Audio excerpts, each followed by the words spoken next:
Oh, what's going on, everybody? Welcome to episode 727 of FloWrestling Radio Live. I'm your host, Christian Piles, joined today by John Kozak and our buddy, JD Raider, coming at us, calling in from the belly of the beast, if you will, in Las Vegas, in his room. And he alleges he did not have a wild night last night. You look good. You look fine. How much gambling have we done so far, JD? Not much. Okay. I did hit the craps table a little bit with Sion. Sion loves craps so much. Yes. he loves it. I remember the one year we came back from like day one, and like the way CKLV, if you've never been to Cliff Key in Las Vegas, like there's the convention center is right next to the West Gate, so you go basically from your room through the casino to the tournament. Well, Sion goes from the tournament. I remember he goes straight from the tournament to the craps table. He's wearing his giant what are they called? Like credential thing. Are they just gambling away for trying to strike it big on craps? The man is very passionate about playing craps. But glad you haven't lost too much money yet, JD. Good job by you. I'm not up either though, so nowhere to go but up. That's okay. Coming home even is a win in Vegas terms. Okay, a little bit of news, Pennsylvania news, the Keystone State. Before we get into full CKLV mode. One, apparently, according to Josh Martin, Levi Haynes is going to sit out his senior year of high school scholastically, just focus on training, and that's the extent of what he's going to be doing for this year, which is, for Pennsylvania wrestling fans, for Pennsylvania wrestling, it stinks that you don't get to see him again. I'm sure there's, I know that he drives 2 hours to train at M2. He's from Biglerville, Pennsylvania, and that's not super close, obviously, or not obviously, if you didn't know, to where State College is. So I don't know if that's a factor, and he's just, if he's already got a place there, he's going to train at NLWC and M2, and that's that. I don't know. That's speculation. That's my assumption. But I don't know for sure. It is disappointing, though. But it makes, to me, it makes sense, and I think this is going to be a trend that continues in high school wrestling, because there has been a shift in what's important in high school wrestling to the elite of the elite. And it used to be, you win your state title, and that was the biggest thing. And then there's these national tournaments that you can go to and whatever. And then over the last, 5-8 years, winning age level world titles has become the thing. So if another thing becomes the most important thing, that shifts the priority down for the other things. And one thing you're seeing there's collateral there is the state championships, and I don't know if it's good or bad or indifferent. I love that winning age level world titles is a priority for the best of the best, but there is something really cool and romantic about the idea of winning a state title for your town, your school, at your state level, and the just the progression there. I think it's a cool thing. And I understand why someone has world championship aspirations doesn't want to do the Wednesday duels and all that stuff, where they're not going to face someone that can get out of the first period with them for, I understand that, right? But deep down I still love the idea of the best guys having to go through that progression. And maybe Levi Haynes is like, well, I did, I won a state title, and that's great. But you're seeing a lot of guys that are sort of making this like, why do I care about, winning a PIAA? That's not my ultimate goal. My ultimate goal is to be, a Division I wrestler at a, pristine university and win world championships. And that's where my focus is. And that's a great, very noble focus as well. So it's just kind of, I think we're going through a season of change that's been happening, right? I feel like, Pico was one of the first guys we saw do this. I'm sure he's not, but it was one of the first big memories. Like, no, I'm not worried about that. Doing a different kind of thing there. And, the guy was in the Olympic trials finals as a, high school senior. Which, yeah, it reminds me a little bit even of like what Kyle Snyder did when when he was after he won a world title, he's like, okay, my goals are higher than, and at that time it was just college. But I think that's just, it's like such a small percentage of the athletes that we have Sure. in high school or college that are going to have those goals that are loftier than their peers. So it's certainly like, I don't know, fascinating to think about, because we were talking with Bray beforehand, and he's like, yeah, for me, and the same for me, is like, I needed this, like, the state tournament as a goal, because that was what was attainable for me to, like, all right, I want to get to the state tournament, I want to place there, I want to maybe win a title. But it's like, I wasn't thinking about, I'll just forego my senior season. Right. I got bigger goals, right? So I think that's why it stands out so much, because it's hard for the common folk to relate to. Yes.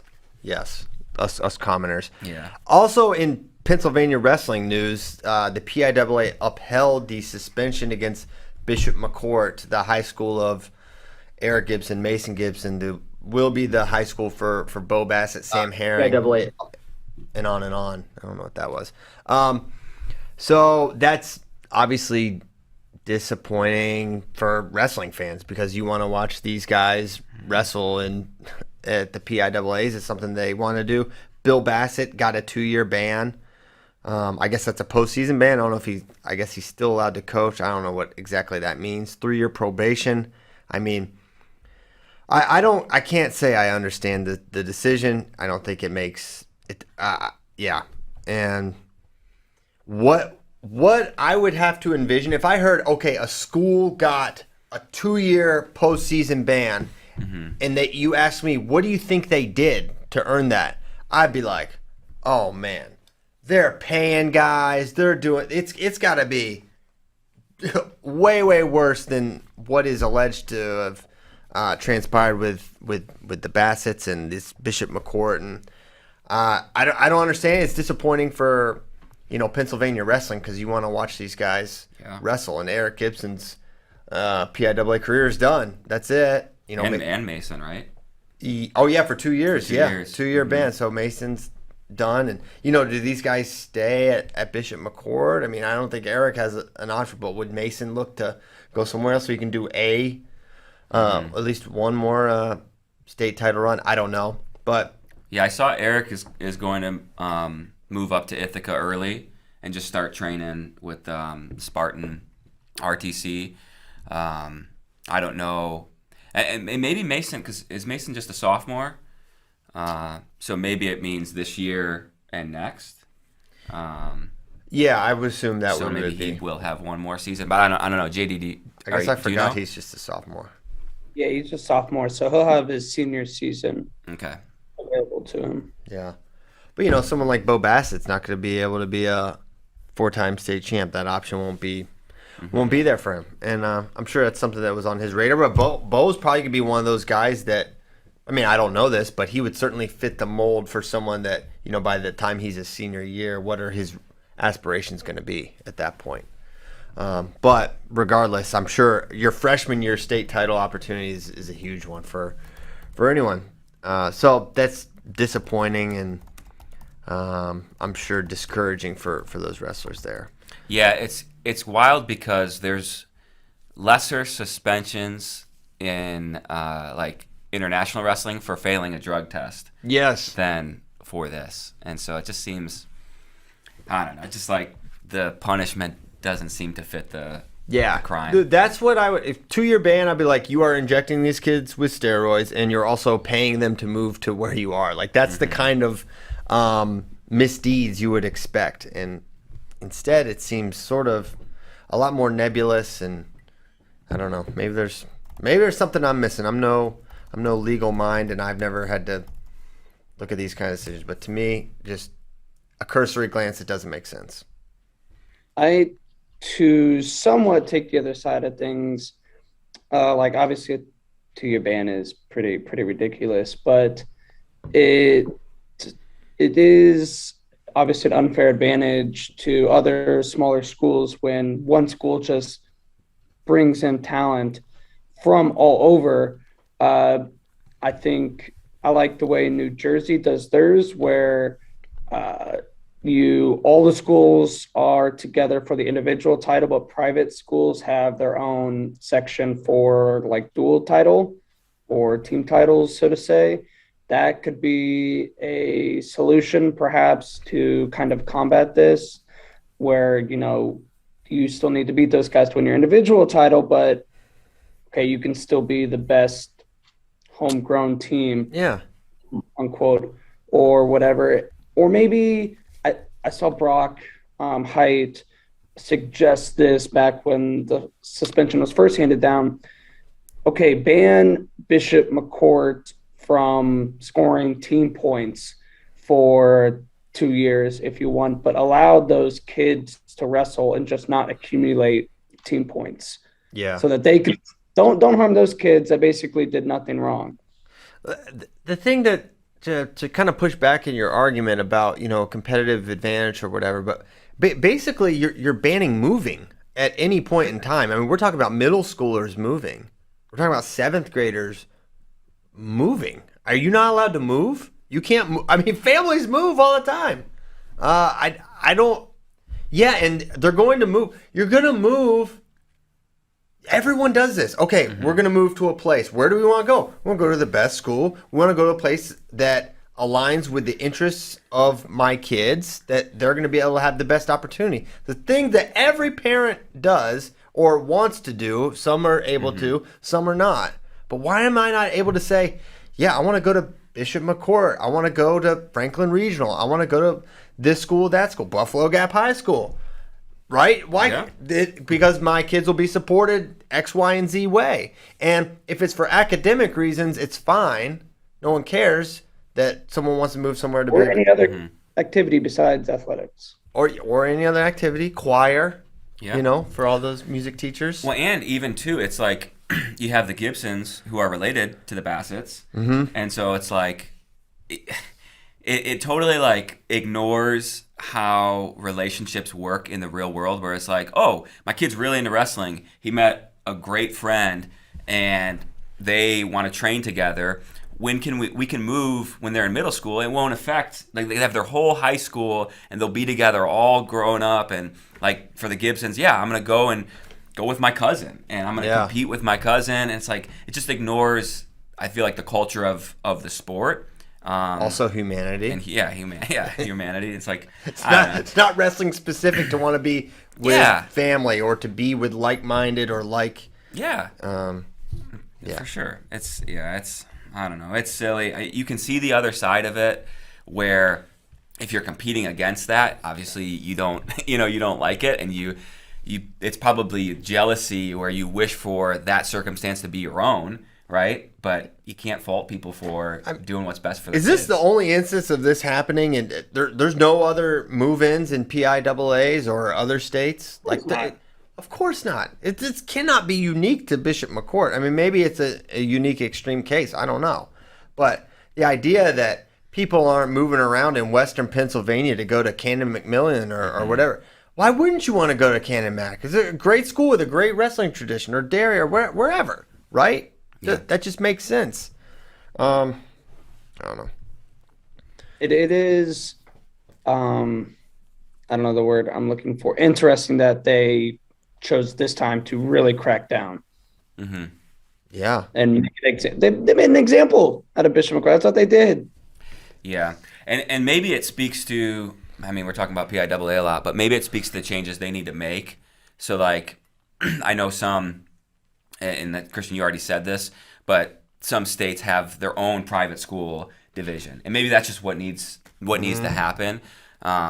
I think of a similar thing just because I know, like, the Michigan athletic culture. It's like Detroit Catholic Central is a similar way where it's kind of open for kids to move into, but then they compete against, like, the public schools. Right. And so it's like, is there a level playing field where it's like, okay, whose responsibility is it to make a level playing field? Yeah. It's the athletic commission, right?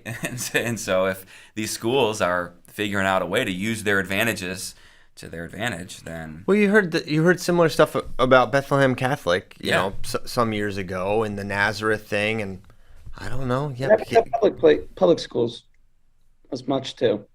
Yeah. Mm-hmm.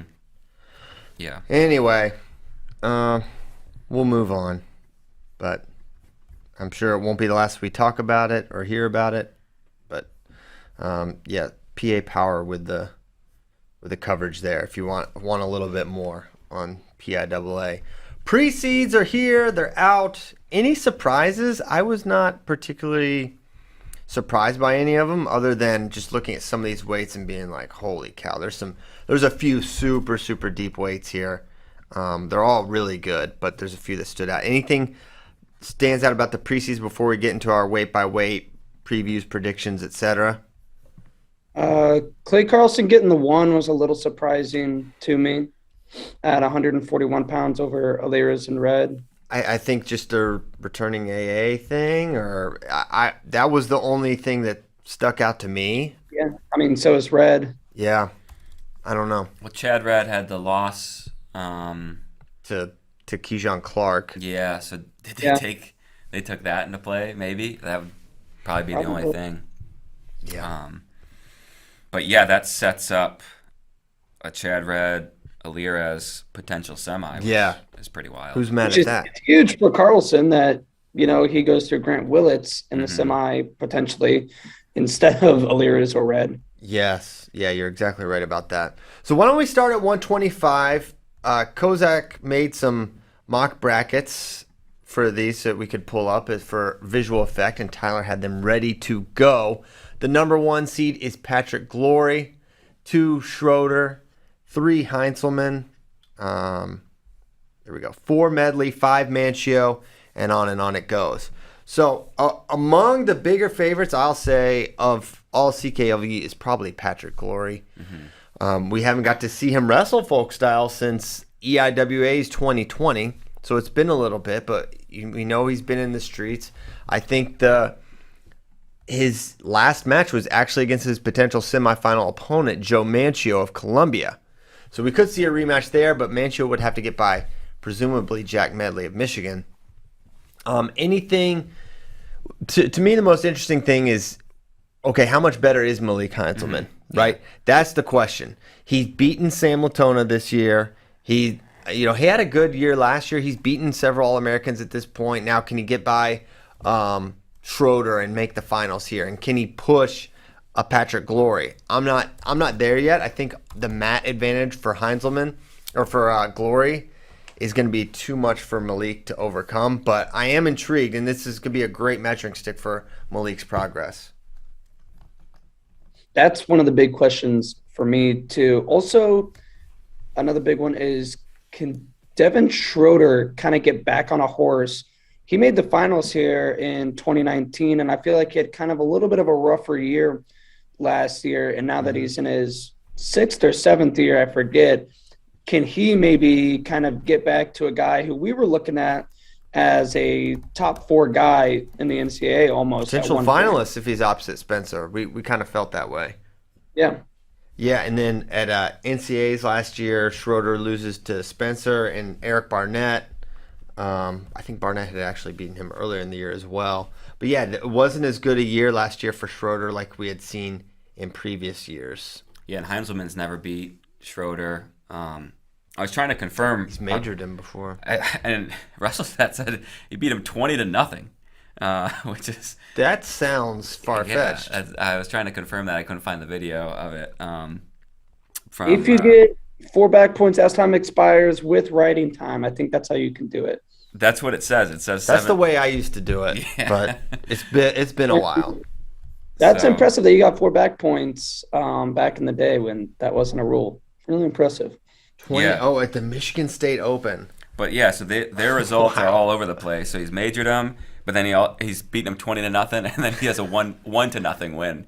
So kind of all over the place there. But he wins. But he wins. He wins from 1 to 20 points. Yeah. Oh, look at JD eating the dub.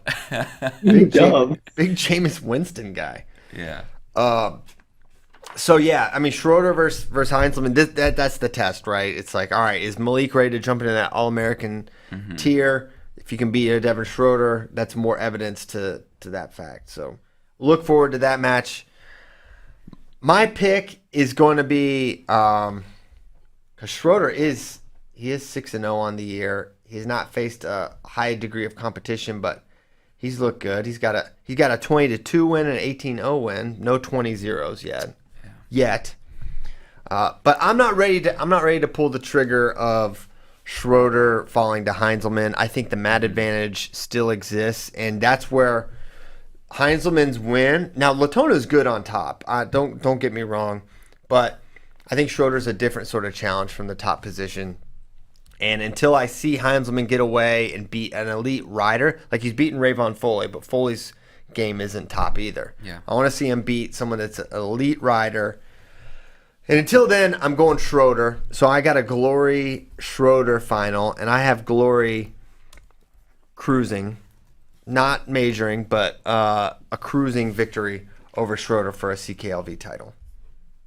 Yeah, we saw Latona fall to Moncio earlier in the year as well. So I think not that Heinzelman hasn't gotten better, but that Latona's off to a little bit of a rocky start this year. And I think Schroeder gets it done, but same thing, falls to Glory in the final. Who do you like in the Medley Mancio match? I'll go Mancio.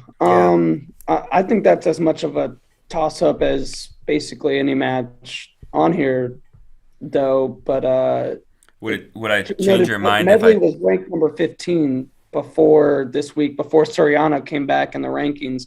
So don't see that Medley's unranked and think he's not, a guy of significance in this bracket. He can definitely beat Mancio and maybe even push Glory. But does your mind change if I told you that Medley beat Mancio 2 weeks ago? Nope. All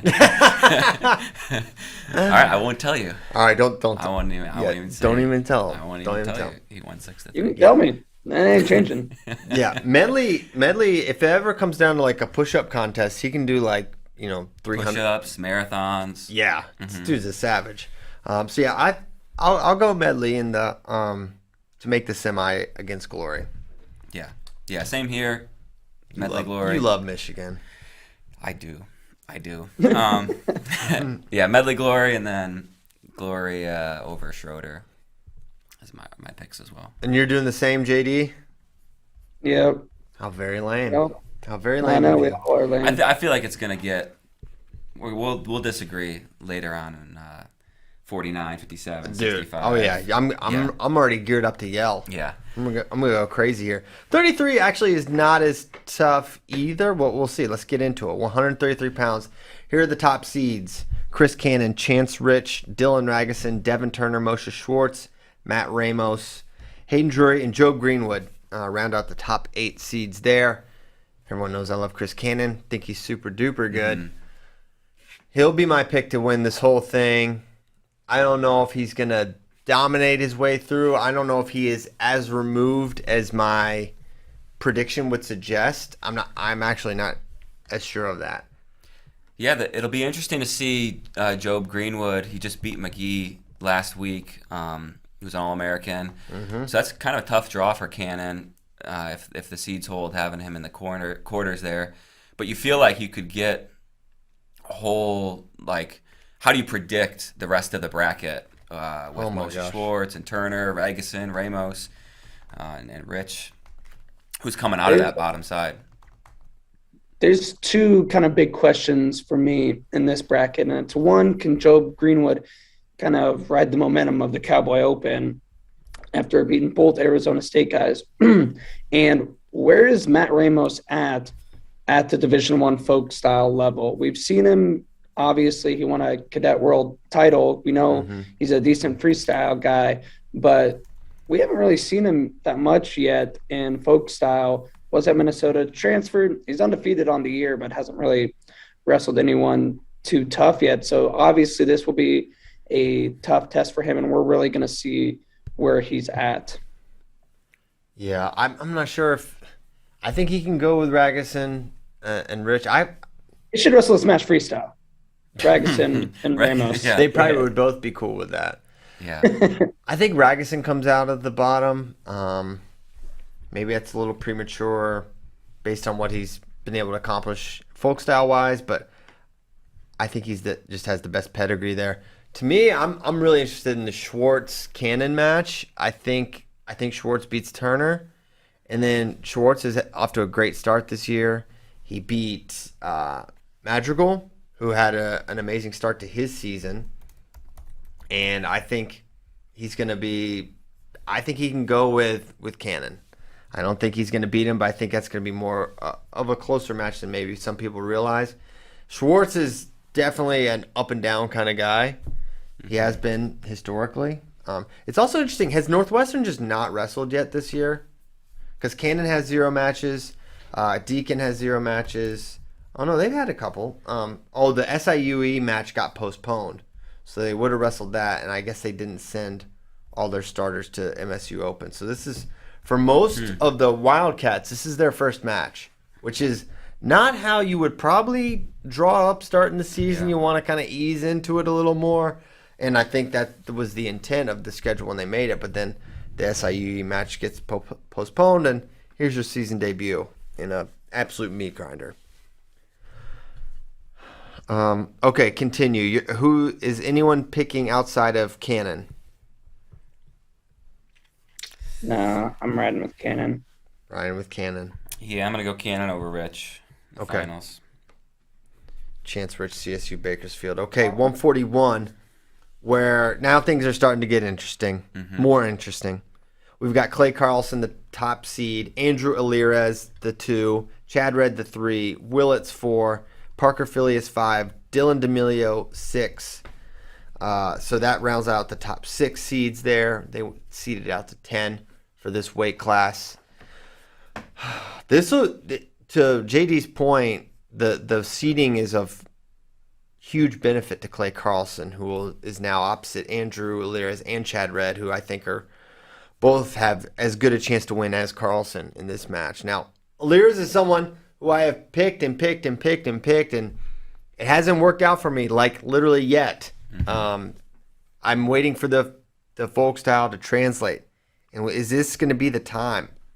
I'm not sure. I'm not sure how he does against Chad Red. I thought Chad is one of those guys, November, December, he'll drop some matches. In March he's going to have it, but I think he's getting his weight down. I think he's I don't know, there's just a variety of reasons. I thought he looked really he just wasn't super active in the Keyshawn Clark match. It was really Keyshawn attacking and Chad hoping for a counter. He did get close to a takedown. He got in on a single, nearly finished, but couldn't quite. So I don't know where he's at. Based on that match, I think he's not quite at full-on Chad Red mode. But I'm curious, what do you guys think about an Alirez matchup with Chad? Is that a good matchup for Chad? I don't think... no, not really. Alirez, I think it'll be a close match, maybe even overtime or a one takedown, 1 point type of match. And the way Alirez won his match with Alan Hart kind of like proved to me or showed me that he can grit out those really tough, close matches against guys at this weight. And I think for that reason, based on that, I'm rolling with Alirez to make the finals and win. Yeah, love it. So with Alirez, single leg, he's got a lot of leg attacks. The question is, can Chad get to his dive, roll, and counter? That's where he's really dangerous. It's where he's really good, capitalizing off a scramble. I think he does it at a higher level than even Alan Hart, who's a good scrambler. I don't think he's quite as good counter offense as Chad Red. So I think this is like Alan Hart proves something to a degree, but Red is like kind of like a next level proving ground for Andrew Alirez. That said, I'm doing it too. I'm taking Alirez to win this match and to beat Carlson. I don't know if it's going with or against conventional wisdom or just me just refusing to get off the Andrew Alirez wagon despite, everything else that happens with him. I still believe in his talent, and I like him down at 141. So, yeah, I've got him winning and beating Clay Carlson. Yeah, this is a bracket where it's like, unless you know how each guy, like how close to 100% each guy's wrestling, this one's so hard to predict because, like, you got Carlson at the 1, but he has a 4-3 win over Berglund this year. He'll have him in the quarters potentially, and he's lost to Willits in the past. So it's like, is Carlson even going to make the finals? And then with a guy like Red and Aliris, who have been unpredictable, I don't have really have any confidence in making a prediction. But I'm going to roll with Red. With that being said, I'm going to say Red over Willits in the finals.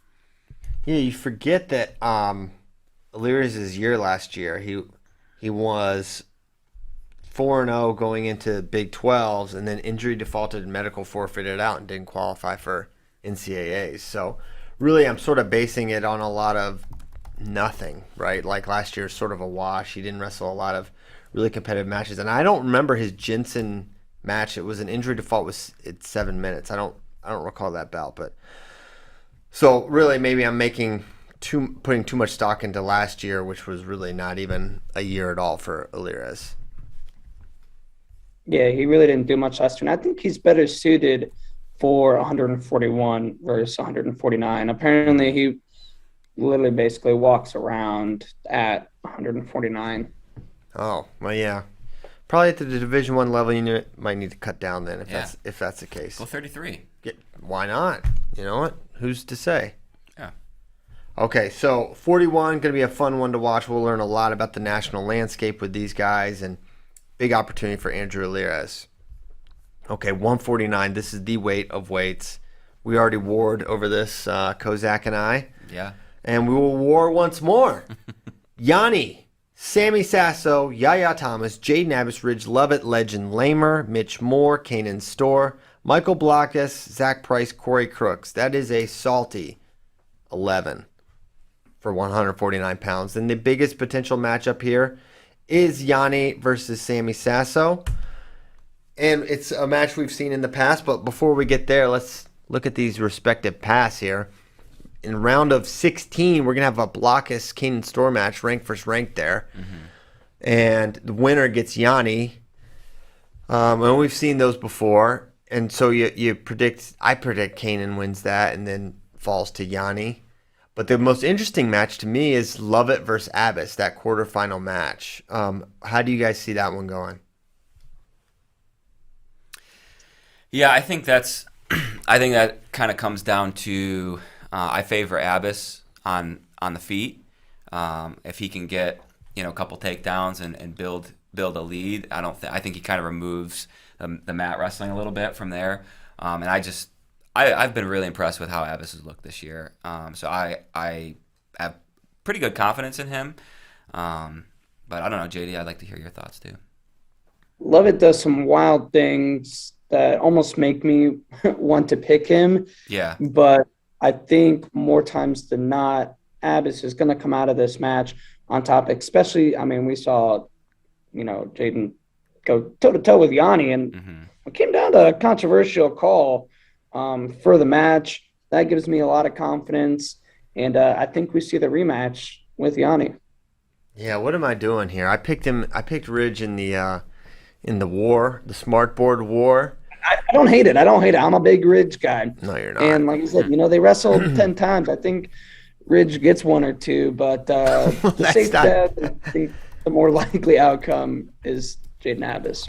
Well, I was a little higher on him after he beat Sherman, and now Sherman's just not looked great at all this year. He's 0-4 against Division I wrestlers, so I'm like, well, how much stock should I actually put in that win, which was extremely close. And if we remember, Ridge was a couple inches away from giving up the match-tying takedown late in that match. So, yeah, Abbas, the way he's looked from neutral. The question is, Ridge, is he going to be able to counter? Is he going to be able to go upper body? Is he going to be able to ride Jaden Abbas? And I have a hard time picturing that, especially how Abbas has looked. And, wrestling Yanni close and losing that's a notable thing to have accomplished in Division I wrestling. And I think you can't ignore that. That was a match at home for Yanni. And while Abbas, I think, stalled considerably, I think he matches up well against Ridge. So I'm flopping. Yeah. Yeah, and Abbas did stall in the first period in that match, but he was able to get to Yanni's legs a couple times and avoid like giving up a takedown or any points at all on the scrambles. He stalled effectively. What's that? He stalled effectively. Stalled effectively to great He effect. didn't get Yeah. a takedown. That's notable. He didn't just wrestle Yanni close and it was like, 5-3 and you give up a takedown or whatever. He didn't get taken down. Didn't get taken down. He was able to get up.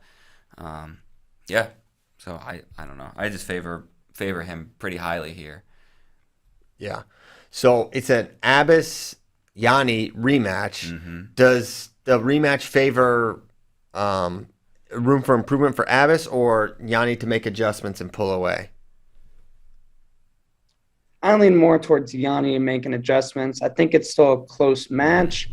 I do think we see a takedown in this match. I don't think it comes down to technical points this time, and I favor Yanni.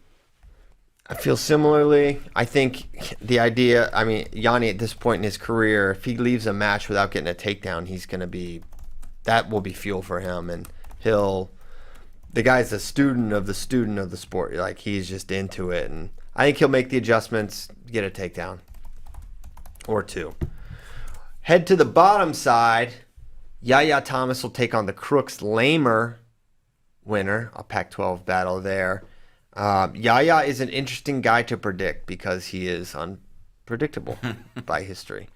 And I tend to err on a person's or a wrestler's upside because I think that's a little easier. Last time we saw him, he wrestled great. So I'm gonna pick him to make the semis over Lamer or Crooks, although I am interested in that match. I think those are good matches. Then down below, Mitch Moore, Sammy Sasso, or Zach Price. In that quarter, I think you got to favor Sammy. Sammy's looked fine this year. And, Moore is what?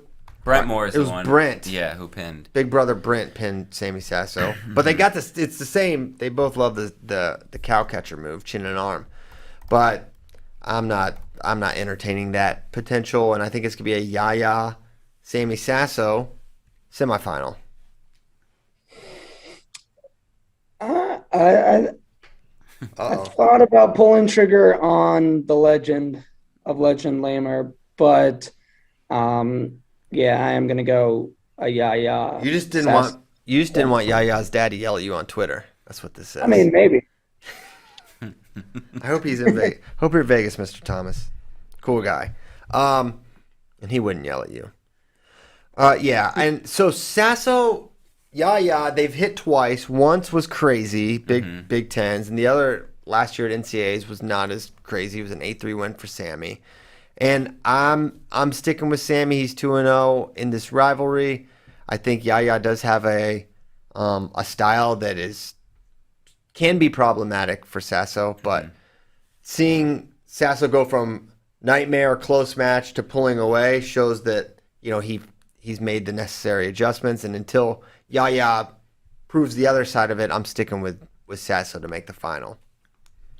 Yeah, I don't disagree with you, but I did pick Yaya both in our video that we made and in my preview.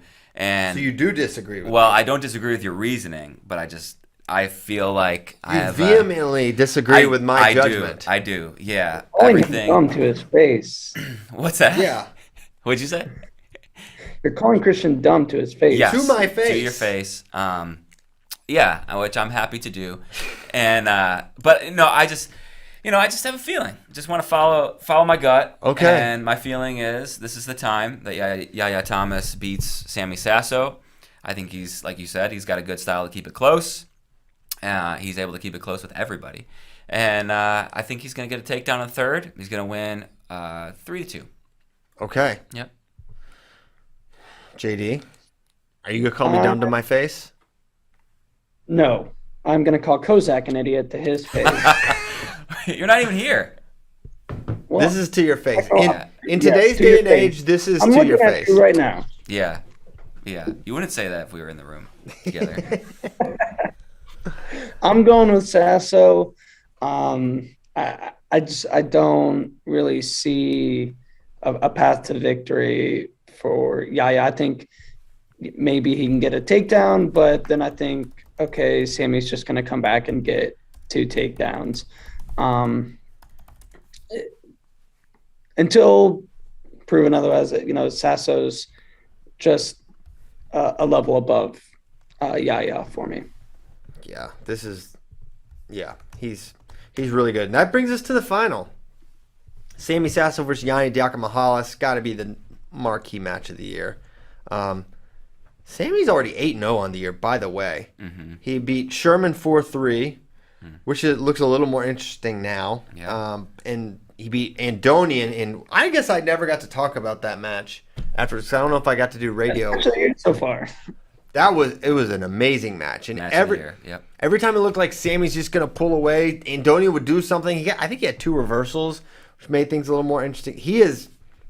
Andonian is nuts. Very fun guy to watch. That was a great match. I thought Sammy actually looked fine in that. An 11-7 win, you probably take that against someone as dangerous as Bryce Andonian. But yeah, 8-0 for Sammy. I like that he's got a lot of matches. It's always a little scarier picking against guys that haven't competed yet, like Yaya, who has not wrestled yet this year. I think He's fresh. he's fresh. Yeah. As we know, that's the most important thing. It is.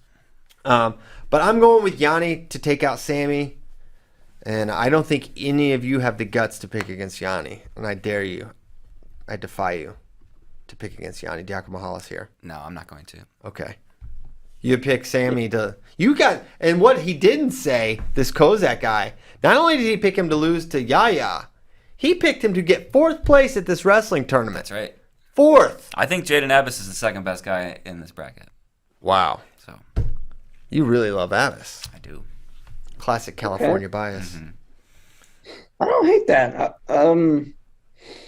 Rob Kolf sees it that way. Yeah. He thinks they're the 2 best guys at the I wouldn't weight. be mad if they met somehow in this bracket. I'm predicting it, but that'd be a fun match to see. Have Abbas and Yaya wrestled? Yes. Yaya. He beat him at NCAAs twice, 7-1, sir. I'm fine with that. That was the past. This is now. Yeah. Caleb Piles. Okay, so we're Yanni across the board. We'll get some great wrestlebacks on that one as well. Yeah.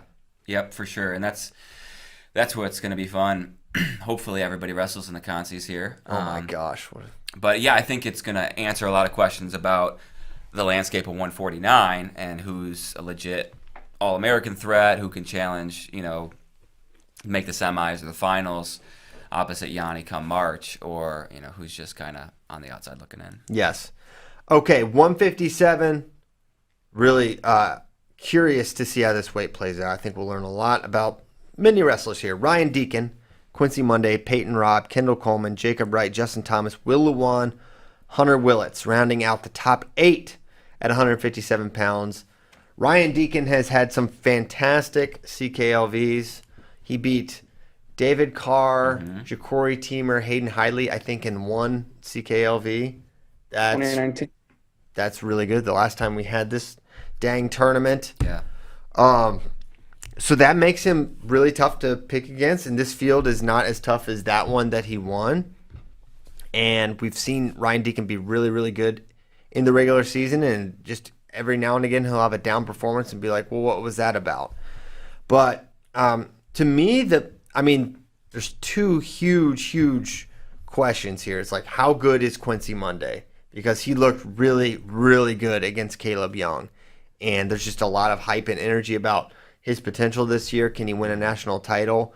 Can he push these elite elites? And then we've a guy in Peyton Robb who we've seen beat Austin O'Connor, a national champ, and push David Carr, the reigning NCAA champion. So a lot to sort through here. Why don't we just start on the top side because it's easier, I think. And I see Deacon cruising to the finals, going through Willits or Cerniglia, and then probably Kendall Coleman to make the final there. Coleman dropped a match to Parker Krotman this year, so he's not exactly humming at this point, even though still really like his talent. I think he's good. Yeah. He is really fun. But I think against Deacon, I don't know if he's got the answers there.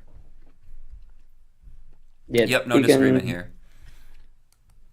Yeah, the bottom side I think is where the heat is really at with Peyton Robb, and then even Will Lewan against Quincy Monday. Will Lewan's a type of guy who is able to keep matches close, but I don't see him being able to stifle the offense of Quincy Monday enough to stay in that match. But you never know. And another thing to watch is with some of these Michigan guys who are maybe not, the top tier guys can they push to jump a level? If you're Dylan Magnuson, can you make the jump to push for All-American? If you're Willowan, can you make the push to get, in the top kind of 6-7 area? Because now we're following along for the NCAA team race now that Soriano is a part of their team. That's another kind of storyline to watch throughout the year, is not just where these guys at so that they can score team points for Michigan at the end of the year.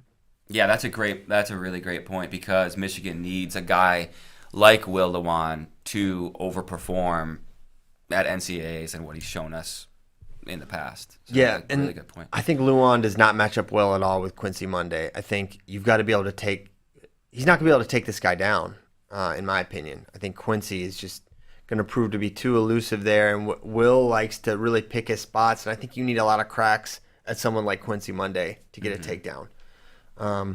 So I think Monday moves on there, and then Rob versus Justin Thomas is probably going to be a fun match, but as good as Peyton's looked, it's tough to pick against. And then how do we see Peyton Robb versus Quincy Monday going? Who are you guys picking in this one? I think it's one of the top semis to watch. Peyton Robb has looked great up until this point, obviously, but don't forget how good Quincy Monday looked against Caleb Young. He looked tremendous, in my opinion, against Caleb Young. Young really had nothing for him. Yeah, I don't know. And I guess you wonder, is Peyton Robb a guy who surprised Austin O'Connor and surprised David Carr? Like they didn't go into the match scouting him or watching tape on him because of what he's done. Like he's been very, very good. But now is Rob on Quincy Monday's radar? It's like, okay, this is a guy I got to prep for. He's a guy I know going into the tournament. Here's where I need to watch out for. So, man, I don't know. I'm going to pick Monday here, but I don't feel good about it. Yeah, so I don't think Rob is sneaking up on people. I think Rob, I mean, you imagine you're elite, you're Austin O'Connor, you've been an elite high school wrestler, you're an NCAA champion. Peyton Robb's a name that's been known. You've been on the circuit around at high school. Everyone knows Peyton Robb's good, has been good, and is a guy. So I don't think there's some I don't know. I'm trying to think of an example of a wrestler who, like a Ryan Deacon, who came out of nowhere seemingly and beats Yanni. It's not like that. It's Peyton Robb's been on the scene and is known. So I don't think it was something like that. It does sound like there were some interesting circumstances with Austin and maybe a family situation there that maybe proved to be a bit of a distraction there for him. And there was maybe some question if he was even going to wrestle in that duel. So I don't know. But what he did against David Carr is he should have won that match. For David Carr, David Carr is certainly aware that he beat Austin O'Connor, right? And he made it really tough for him. So with that, I'm gonna go just based on. So it's a rare thing because this is an early season tournament, right? It's the first month of the year, and you have two guys hitting who have really super notable results on the year, and you have to really pick. So normally you have something to really attach to, this guy beat this person, and we haven't really seen this, so it's easy to pick. But now you have both guys, Quincy and Peyton Robb, both have sort of a signature win, signature results, and so you just have to pick who do you think's better. Is Peyton Robb going to be able to get to his control ties, use counter offense against Quincy Monday, or is Quincy Monday going to be too elusive and able to get the scores? I think I'm going Peyton Robb here to get it done because, listen, he's faced someone else that is really tough to get to, and he's gotten to him with David Carr. And I think if you can do that with David Carr, should be able to beat Quincy Monday, but Quincy Monday is someone that, if Quincy wins this tournament, I'm not surprised at all. But I'm saying, hey, Peyton Robb's got the hot hand, and I'm riding with that right now. I'm rolling with Quincy. Not confident in it, and there's a good chance I'll probably regret it, obviously. But I think he's able to get to that double once and gets to a counter once, wins like a 6-4 type match. Rob gets a takedown, gets an escape or two, but Quincy, just how dynamic he is on the feet, I think he's able to get to one more takedown. And I like Ryan Deacon to win this tournament, and I think people forget how great he was last year, and that I think most of us thought he was gonna win the whole thing. He was a consensus. I think he might have been a consensus pick at Flow. Like everyone was just like, yeah, it's gonna be him, right? He looks so good. Well, CKLV, or I guess that was 2019, but yeah, Ryan Deacon's really freaking good. Yeah. And for all the talk about the inconsistencies or whatever, it's never some like drastic deviation from greatness. It's just like, oh, I thought he'd win this tournament and he got third or whatever. Yeah, he got pinned in the semis, right? Yeah, Della Vecchia. He got Della Vecchia. The half. Yeah. Which apparently we could see that rematch maybe at Midlands. Yeah. Because CWL guys apparently wrestle in the Midlands. Just look at the season that Deacon was having last year. He had and I'm just going to talk about his notable matches against like ranked or All-American level guys. 12-0 over Brayton Lee, 14-1 over Kendall Coleman, 6-0 over Caleb Young, and then at NCAAs 10-3 over Sheets, 4-2 over Vandermeer, 5-4 over Franek, which this is all sort of a little more surprising. Pinned by Della Vecchia, then he beats Brayton 8-0 again, and Ja'Cory 1-0. So don't forget, he had a completely undefeated season in 2020. 2020. And had that absurd CKLV. So while I do think I'm not going to be dismissive of Rob or Monday and their potential ability to beat Ryan Deacon, I think you just got to remember how great this guy has been historically. And so I think Deacon wins this tournament. And I don't have a ton of reservation about it. I think he's actually maybe a bigger favorite than some people realize. What odds would it take for you to take the field against him? Like what % chance you give in the field? What are the Vegas odds? I would say 30% chance I'd give the field. Yeah. Is that right? I'd say maybe a little bit higher. I do too, yeah, because he's going to make the higher. Finals. There's no one that can beat him on his side. Yeah. Yes. So with that, 85 probably. Yeah. Because he's only going to have to wrestle one of those Deacon guys. was this close to making a world team this year too. I mean, against James Green. Yeah. Those matches, he should have won. Should have won them both. Right? Yeah. Oh my Yeah, gosh. so it's not like we've seen him not wrestle at his best the last time he Recently. wrestled, right? Yeah. So yeah, I feel pretty good about Deacon. Okay. Same. All right, 165. This is brain breaking. This one is really tough because not only do we have a really tough weight, but we've got some results that just make things more confusing. Whereas, like, if this bracket existed before any wrestling had happened this year, it'd be a lot easier to do. But now, the national champion, Shane Griffith, lost to the what seed? Julian Ramirez? 6. Looks like he's the 6th seed. Yeah. So that is very confusing. And then you have this freshman, Carson Karchla, who has a ton of hype. He's got some amazing freestyle wins. He has not been exactly destroying people. You've got a crazy person in Tanner Cook. He's a little lunatic out there. Yeah. He just gives everyone his legs and then he pins them. Yeah. Tanner Cook's awesome. He's awesome. He's my pick to win it all. Yep. And then you've got Evan Wick, and he is now a Mustang, West Coast, back in his home state. And you've got Cam Amin, who Kozak's probably gonna pick to win because All-American. he's from Michigan. All-American came, So very, very tough weight to prognosticate. And why don't we start at the top side, because it's a little more simple, I think, because I don't see any scenario where Ferrant or Grello, Canigliaro, or Amin can go with Evan Wick.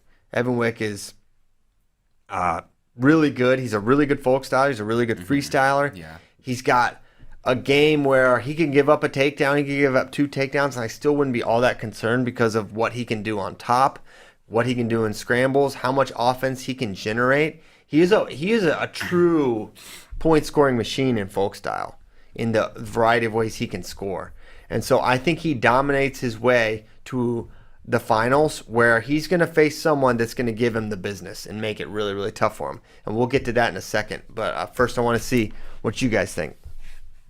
No, I agree. Wick, we haven't seen him wrestle folk style in a while, but just knowing that arguably his best asset is his top game in folk style and the level we've seen him wrestling in freestyle gives me like no reservations about where he's at in terms of folk style wrestling. Like, you know, what did he end up at Olympic trials? He was like third or fourth at Olympic trials and doesn't even get to use his top game. So yeah, I think he pretty much cruises through the finals. Yeah, and the bottom half is going to be the most interesting because what do you make? How do you guys? It would have been a lot easier with the Griffith Ramirez situation if Ramirez hadn't lost to Matt Lee. Yes. Because it would be a lot easier to just say, Julian's just that guy. He's just one of the title contenders and take it from there. But to me, it almost makes me think there was something up with Griffith that match, the fact that he could lose to Ramirez. So you don't know whether to give it the full weight of the win or not yet, right? And that's what makes it confusing. And then the fact that Ramirez would have to go through Karchla, who in high school beat him. I'm pretty sure at Who's Number One. So many factors to factor. Where do we start? You said it earlier. I forget who you were talking about, but talking about a big win showing upside. And I think we saw that upside in Julian Ramirez with that win. Who knows? Maybe it was – there could have been something up with Griffith. Sure, I don't know if there was, but I took away from that Julian Ramirez is really good. He's young. He's going to be prone to losses like that. But I think Julian Ramirez, I'm not picking him to win NCAAs or anything, but I think he's definitely like on that level that wasn't just a fluke of a win. Yeah, I definitely don't think it was a fluke win. I did think he looked really, really good there. I thought it was a very competitive match. So let's just get to the first challenge in Julian's way. Carson Karchla of Ohio State. How do you see this match going? If Karchla didn't have that big old brace on and hadn't been wrestling some close matches this year, I'd probably lean Karchla. I like Karchla a lot, but maybe, I don't know if lack of offense is the right word, but it's a little bit concerning to me. So I'm rolling with Ramirez. Man. Yeah, this is a tough one to pick for sure. And I think it's one of those where if they wrestle, 10 times, maybe it's closer to a split than it's not. I will say I did go back and watch the Griffith Ramirez match, and Griffith looked a little bit off to me. And even within the match, it looked like he hit his head or something. He had his forehead split open. He had to get wrapped up. So I look at that match as one of those where it's like that was more of the floor of Griffith and the ceiling of Ramirez. Anyways, but speaking of the Karchla Ramirez match, I'm gonna go with Karchla here. I think he's gonna be really hard for Ramirez to score on. I think it's gonna be a close 1 or 2 point match, but I'm gonna go with Karchla. I think I like Carson as well. And I'm not putting a ton of stock in the fact that he beat him in high school 11-4. I think it's notable, and I think I like the matchup in that I don't think I'm curious where Carson's mat game is. Yeah. And I don't think Julian's going to bring that out of him, like make him really have to work from underneath or have to win on the mat. I think it's just going to come down to takedowns, and I think it's as simple as Carson has a neutral advantage, I think. Yeah. And I think he gets the takedown. And Ramirez can launch himself into unquestionable title contending status with his performance here at CKLV, but I think Karchla gets it. And there's not a ton of confidence in this pick, especially Carson has not looked as I've expected, but the guy's never lost in college. So with the Matt Lee loss, I'm ready to say this is Carson here. And so I've got him in the semis taking on Shane Griffith, who may end up on his back at some point against Tanner Cook, but Tanner Cook. I went into a little bit of a Tanner Cook deep dive yesterday. That's the way I to would do it. recommend it for everybody to do because it's just so much fun. But he has a 3-part series to his leg defense. What he does is he lets you take his leg. That's part one. Part one. If you try to finish, he goes gator bacon, right? Yeah. And if you realize that he's trying to do that, he goes into the cement the mixer, which is also deadly, which he'll get that as well. So maybe it's just a 2-part. I don't know. I'm forgetting. It was 3-part. No, let you in. Let you in. Part one okay, is gator bacon. Part 2 is gator bacon. Gator bacon. Part 3 is mixer. Mixer. Yeah. So he's gonna do that this weekend. Some people have head, hands, hips. He has let you in, gator bacon, cement mixer. That's his version of head, hands, hips. The Tanner Cook fundamentals. Yes. Yep. You know what? I'm gonna sign Caleb and Natalie up. I want him hitting the wild stuff. That would probably crush at the youth level. Oh yeah. All day. But yeah, he's gonna be fun to watch this weekend. Set your alerts. Yes, he's a big alert guy. Yeah. Even if he ends up especially if he ends up in the wrestlebacks. They're not ready. Gator Bacon City. Yes. Yeah. Yeah. He may have to move up to 74. He's going to consume so much gator bacon. Okay. But I've got Griffith winning. Yeah. And then it's Griffith versus Karchla. And I have Ramirez. Oh, yeah. Mm-hmm. Yes, that Rematch. you do. Okay, well, why don't we start with your rematch, Mr. Dean? I think Griffith gets it done this time. I'm not going to be as dramatic as because I can say that was Ramirez's ceiling and Griffith's floor, but I do think, these guys wrestle 10 times that Griffith is going to win 7 or 8 or, the majority of the times. Doesn't get kind of banged up early in this one and gets some revenge, pulls out the win, takes on Evan Wick in the finals. Well, I also have Griffith winning over Karchla. I think the mat is. I think if Griffith's right, and if he's here, he's right. Then I think the top game of Griffith is really scary, and I think he's really good on his feet as well. I think he can wrestle with Karchla on his feet unquestionably, and he's got a mat advantage. So it's Griffith here. It's Griffith in the finals versus Evan Wick. This is a very, very tough final to predict. Do you have? I got Griffith as well. I just think he has more ways to score, more ways to win than Karchla does. So I got Griffith in the finals against Wick. So as we look at this match, how do we think it goes? Griffith versus. This is one of the most interesting, maybe. Other than, I'm actually more interested in this final than Yanni Sasso, to be honest with you. I think we'll learn a lot more. I think we'll learn a lot more about this weight than even 149, and some of these other weights are really crazy too. 197 is totally bananas. But let's stay on topic here. What do you think this match comes down to? I don't think Wick's, even though I hyped up his mat game talking about him a couple minutes ago, I just don't see Griffith getting turned. Now, can Wick ride for a minute? That could possibly come into play. But I think for the most part, this is a takedown battle, and I think I got Wick winning the takedown battle. Really? Yes. Wow. I was like ready to be like, yep, I'm all with JD. I agree with everything that he's saying, but I agree with it to the other, to the reverse. I think it comes down to the takedown battle, and I favor Griffith there.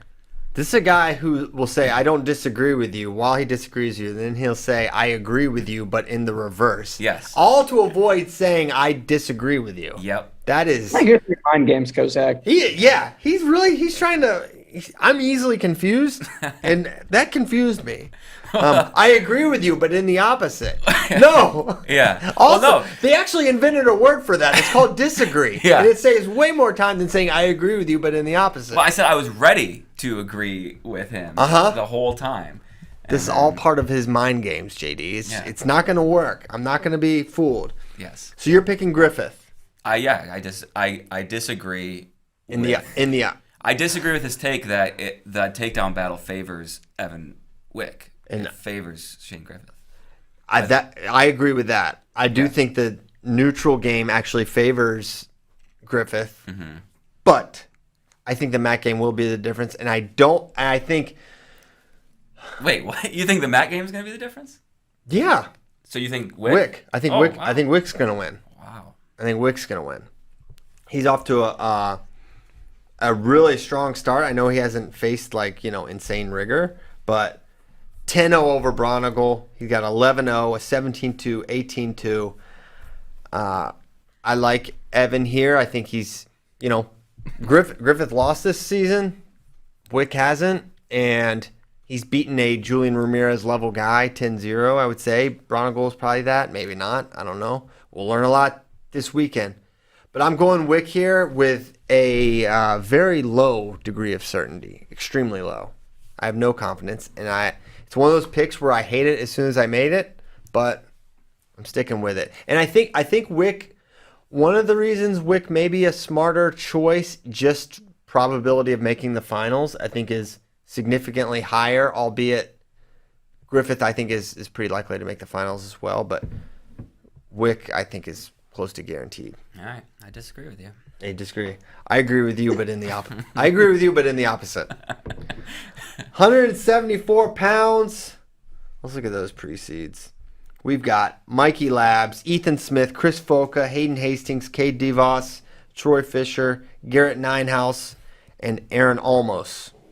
And then Jared Kradiger at the 9. And then, honorable mention, but number one in our hearts, Anthony Mantanona.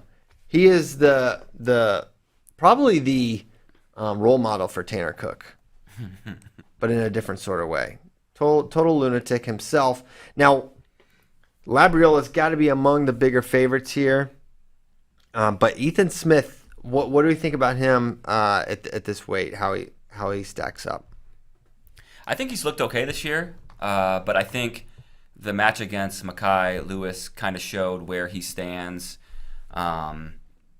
in the landscape of 174. I think he's a legit All-American contender, but I think he's just the second tier behind, and going to be probably in the blood round, wrestling for the chance to All-American. But they have met in the past, Labriola and Smith, and Labriola came out on top. So I think Labriola is the clear favorite in this bracket. What say you, JD? I'm really interested to watch Foca. That's kind of who I'm circling. I'm really going to be keeping an eye on because he's another young Cornell guy who, where does he stack up really in this way? We know he's really good, but is he ready to be an All-American, a high All-American? Obviously, if he does end up seeing Smith in the semis, that would be a huge indicator of where he stacks up. Yeah, I love Foca. He's just a goer. He's got a lot of tools. I do think he makes the semis. And, Smith will have to get by Ant-Man or Ninehouse, which I think is doable. Is Foca big for this weight? He probably not small. He definitely spent some time at 86 kilos. Yeah, that's what concerns me about Foca is how does a weight cut go? He's had a couple hour duels. Tournament's going to be more beneficial to. Yeah, that's what I was going to say. If he makes the finals or if he makes the semis, against Ethan Smith, maybe that does favor him there. Yeah, he should be a little more full. I mean, he only has one duel match so far, and it was a 6-4 over Ishins. Ishins is tough. That's a good win. Ishins is tough. It's not like a signature win or anything it says, but it is. He's a qualifier. You can hang your hat on. Yes, so it's something to be proud of, I would say. But yeah, I'm gonna pick Foka to make the finals here over Smith. Maybe crazy, maybe premature, but I'd rather be on him earlier than late. So I'm going with Foka here. I'm kind of the same way, and I think I am too. I think Foka's ceiling just a little bit higher than Ethan Smith's. Is that ceiling up above Ethan Smith yet? I'm not exactly sure, but I'll roll with Foka too. Yeah, it's interesting in that Smith was a 65, and this guy was wrestling at 189, and now they're meeting at 174. Right. Yeah, and this weight, somebody in our YouTube comments asked if this was like the weakest weight. In a way, it doesn't have the high level, guys, but like it might have the most ranked guys at the weight. But speaking of Foka and Smith, I was backside is going to be mayhem. Like the backside is one of those ones where toss them all in a matrix and throw it out, and you could get 100 different results. Right. But I was the earliest on the Foka train because I picked him in my preview to make the finals. Wow, it's not a contest. Yeah, it sounds like it. And we're getting him a little more confrontational though, JD. So I can't complain. Yeah. So you have Foka making. Early on Foka picking him to make the finals. We all have Foka making the finals. Yeah. So that's not happening. Yeah. We messed that up already. That's a pre-mess up. We already know. It's okay. And Labriola, now are we going to go as far as to say he can beat Mike Labriola? No. Because I am not. Not right now. I'm not prepared to do so. I've got Labriola winning this one. I don't think he ain't bonusing in the finals, I don't think. I think it's a competitive match. If it's Smith, it's close. It's a decision win. And I think if it's Foka, I think one of the advantages for Labriola over Foka is he's way more seasoned. Plus, where Foka's good, I think Labriola is actually good because he can scramble. He's a very diverse wrestler, and the match can go a lot of different ways. And I think Labriola will be comfortable there. Is Labriola like the gatekeeper to the next tier at 174? Yeah, I think so. I mean, when you consider Starachi, Kemmer, Mackay, Hidley. That's a tier. Hidley's a question. Is Hidley in that first tier? Because at 174, we still have a little bit to learn. My gut is that yes, that is kind of like the first tier, and then there's Labriola. That's just like off the top, but Hidley could be the top of that second tier. I'm not sure. Yeah, and I think Labriola. I have to make the tier right now. Hidley's up in that tier. Then would you put Labriola right behind Hidley? Yes, I do. I think there's a step down there where almost nobody is going to be picking Labriola to win a title. There are going to be some people at this point in the season that would maybe pick Hidley to win. Yes, I agree with. I think Labriola is darn good, though, man. He's good. He's a guy who I could see in the finals at NCAAs. One thing I'm interested in this way is to see how Hayden Hastings performs so that we know kind of exactly what level Kyle Valencia is at, since he just beat him at the Cowboy Open last week. Is Hayden Hastings, maybe down a little bit? Or, if Hayden Hastings, takes out DeVos and pushes Labriola at least, that shows where true freshman Kyle Valencia is at. Yeah. Kyle Boy Open, perhaps. Oh. Okay. Ooh. I can't believe I beat you on that one, JD. Okay. 184, Bernie Truax Jr., the top seed. Tate Samuelson, Taylor Vince, Jonathan Lowe, Darian Roberts, Caleb Romero, Swole Marrow. This dude's going to be jacked. Max Lyon, Travis Stefanik, and David Key. Who is the favorite here? Is it, in fact, Bernie Truex? I don't know. I think whoever comes out of the bottom is taking it. Really? Really, This might be the I do. weakest way to the Yeah. I'm pretty high on Tate Samuelson. I think he could be kind of a sneaky possible winner here. Or I don't know how sneaky he is. I mean, he got How sneaky is this guy? he got the 2 seed, but at rank number 13, he could possibly be the lowest ranked guy to win a weight.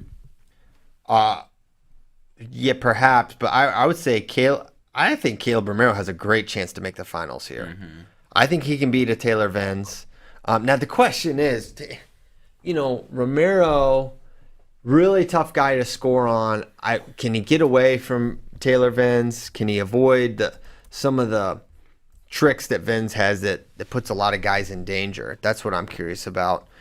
Venz has looked pretty good this year. Romero at 84. I've assumed he would be the guy that wins the weight. He was a little banged up, I think, earlier in the season. So just how healthy is he?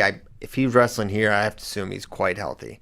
So he's an interesting one for me. If you're looking for like a deep sleeper to make a run at the final, I think Caleb Romero is actually a really strong choice. And I'm just going to go for it and say he goes through Venz and Samuelson and makes the final. Could be nuts, but I really like Caleb Romero. Yeah, I'm trying to find the the picture of Caleb Romero at his swollest. Looking bigger than Colin Moore. And I did just find it, so I'm going to send it to... All right, this will be Exhibit A for why he picks him. This is my reasoning for Caleb Romero as CKLV champ. Yeah, I'm rolling with Romero all the way through. Whoa, really? All the way through. All the way? Yeah. What are you talking about? All right. What about you? You have to make the finals. If you pick him to beat, Taylor Venz and Tate Samuelson and Max Lyon, like it's not that crazy that he beats Bernie too. I guess so. Are you picking Bernie to win? You feeling the burn? Who are you picking? I'm going Venz. Sensational. Yep. I almost want to pull trigger on Samuelson. Like I said, I think whoever comes out of that bottom wins it all, beats Bernie. But I'm going with Venz. Oh, look at that. I'm picking Truex. Oh, look at him on the far right. My gosh. Yeah. Holy cow. Yep. They should make Malik Heinzelman live with him. Bulk him up. Yeah. My gosh. Look at that. But you can tell Romero's one of those guys that knows like the exact way to stand to look the most massive. For reference, that's Miles Martin. A 184 pounder. Next to him. Okay. What the heck? Hey, he looks bigger than Boykin. Yeah. What is happening? Yeah. All right. Caleb Swolmero. I've got him in the final, but I'm going to take Truex to win it all.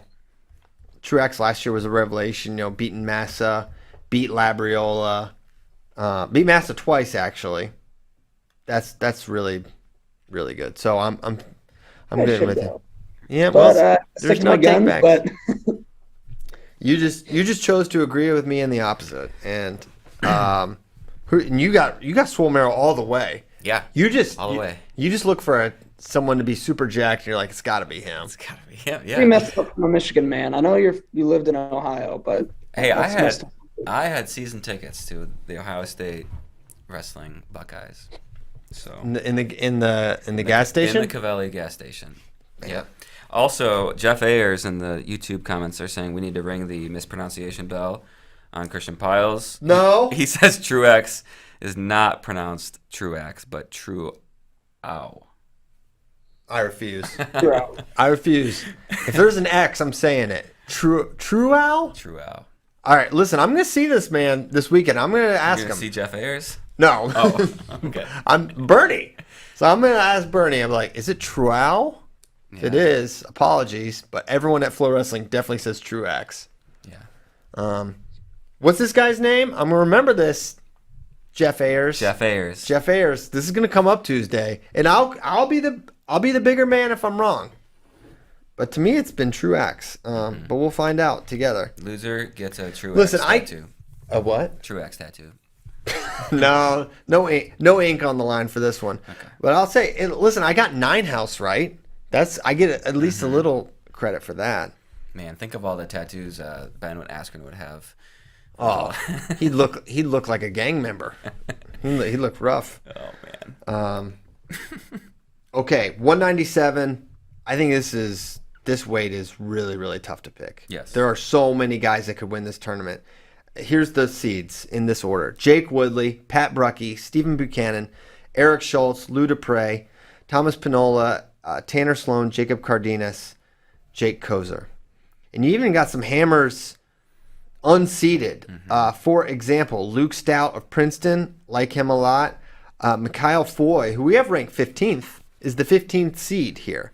He just beat Tanner beat Sloan, the 7th seed. So they should probably reconfigure the seeds a little bit in light of that result. But I see 5 guys that can win it. I think the top 5, Woodley, Bruckey, Buchanan, Schultz, Dupre, all can win. See, I get Dupre right. I don't say Duprez like some of you rubes. So it's Woodley, and the amount of rigor this guy has faced already this season makes me really confident to pick him. But honestly, if I ended up you said, hey, you've got Schultz for this one, it's like, well, that guy was the 2 seed going to NCAAs last year. A lot of people thought he was going to make the finals and then just had a bad tournament. I wouldn't be surprised if he won. So why don't we start at the top side, where I want to see Cardenas versus Woodley in the quarters. I think that's a potentially exciting match. JD, talk us through your top side predictions. First of all, I want to say you didn't even mention the certified goated Nick Stimmett, best wrestler probably in the field. Probably in the field, any weight. Correct.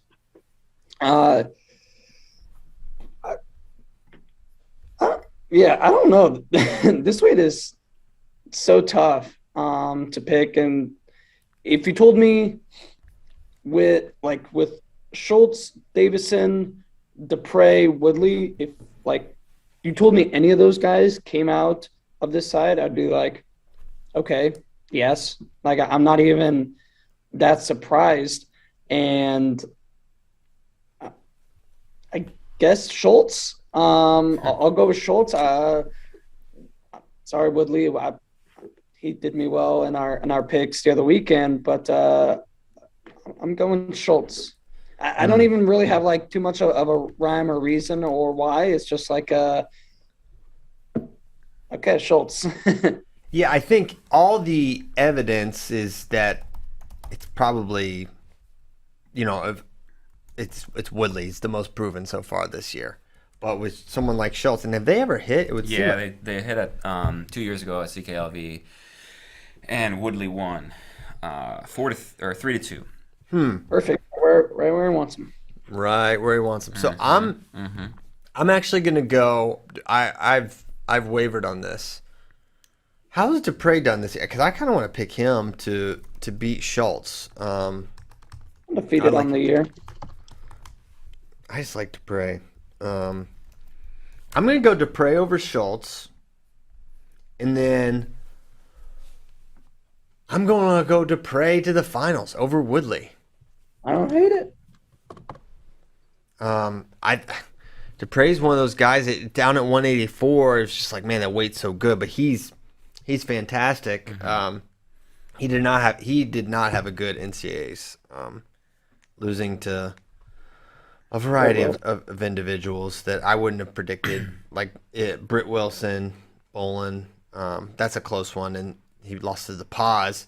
But on the whole, I think Dupre's been a really good guy. I mean, I could easily roll with Woodley, and that'd be the safe pick. But I don't know. I've gone chalk on some, so this instance, I'm going to go Dupre and he's got to go the long way. I mean, that's another reason Woodley's the smartest pick out of the top side, because he has one less really, really tough losable bout, in my opinion. And, Woodley could be laughing at all of us once again. Yeah, I'm going to go more the conventional pick and Woodley to the finals. I am interested to see Cardenas, like we said. I feel like that could be almost like a little trap match. Potentially, yeah. In the quarters there. But I'm going to ride with Woodley over Dupre. And let me give you Woodley's season so far to just personify how stupid JD and I are. He beat Pat Bruckey 4-2. He beat Cam Caffey 5-2. He beat Andrew Davison, who's pretty solid, 5-2. He beat Cordell Norfleet 5-3. And then a solid Alan Clothier 13-4. Yep. Hey, I know how good Woodley is. Don't forget, I picked him against Norfleet. You and Ben, the haters that you are, did not. I didn't based on the fact that Norfleet beat him last time, but you were right. But yeah, so I'm going to pray. You're going Woodley, and this guy, the Nebraska lover's going Schultz. And all picks I think are good and fair there. So let's go to the bottom half of 197, where we've got Stephen Buchanan sitting at the 3, Pat Bruckey at the 2. And I like Bruckey to come out of this bottom half. I love Buchanan's style. I think Buchanan versus Bruckey is a really interesting contrast. And I think Bruckey's solidness maybe counter the, volume offense of Stephen Buchanan. And he's able to kind of slow things down a little bit and get the score. Although a Buchanan to the finals pick wouldn't surprise me here either. Yeah, that was Spay's pick. Buchanan, I think, to win it all. Yeah, Spay picked Buchanan over Bruckey to win it all. It's because James Buchanan's his favorite president. Right. I think that's why he did it. But Mikhail Foy, I'm interested to see how he looks against Bruckey, because he dominated Tanner Sloan. I think he had 4 takedowns to none against them. So he looked really, really good. So that's an interesting first match for Bruckey there. Around a 16. And that's what makes this tournament so fun is every year there's guys that just come out and have monster tournaments that you didn't expect and like become national names from that point on. And Foy is a guy that you could see fit that mold, and he'll certainly not lack for opportunity here, especially at this weight, which I think this is the deepest weight. I don't know if I can call it the best, but it might be, because I think it's that rife with All-American contenders. And yeah, they seeded the most guys at this weight, so the seeding committee agrees with you. Thank you, committee. Yeah, but I'm gonna roll with Pat Bruckey to the finals. So I've got Bruckey versus Dupre. JD.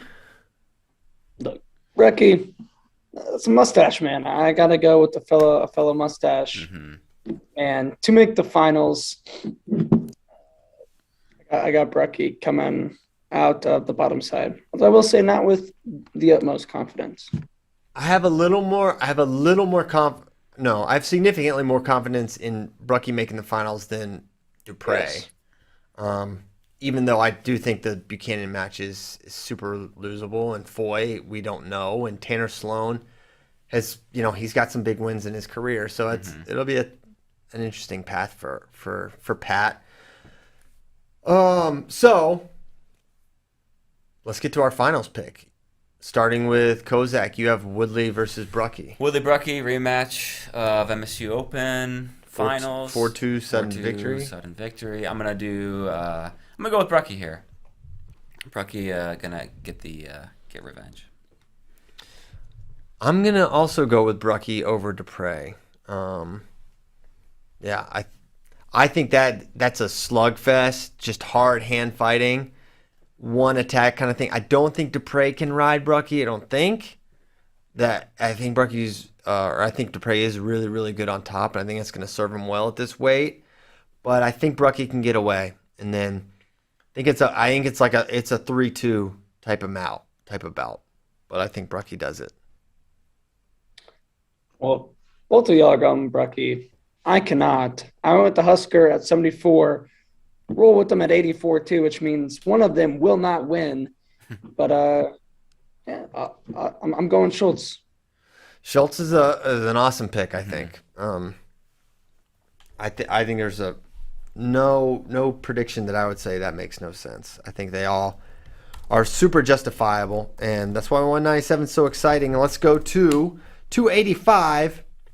Here are the seeds: Tate Orndorff, Brian Andrews, Christian Lance, Yaroslav Slavakuski, Lucas Davison, AJ Nevels, Josh Heinzelman, Joe Doyle Rules, Jack Del Garbino, and Gas Tank Gary Traub, rounding out the top 10. So, looking at this top side, I really, really, really like Lucas Davison, and I think he makes the finals here. I think he beats Slavakuski. I think he beats Orndorff. I think he's in the finals. I think he showed what he can do at the freestyle stage. He's got some great wins there. Mm-hmm. He's a beast at heavyweight now. So he's my pick to make the final. He's looked great at heavyweight this year. I do not hate that pick at all. We love the bulk jobs. Yeah, he's got a 2-0 over Josh Heinzelman already since moving up from 197. And yeah, who do you guys like?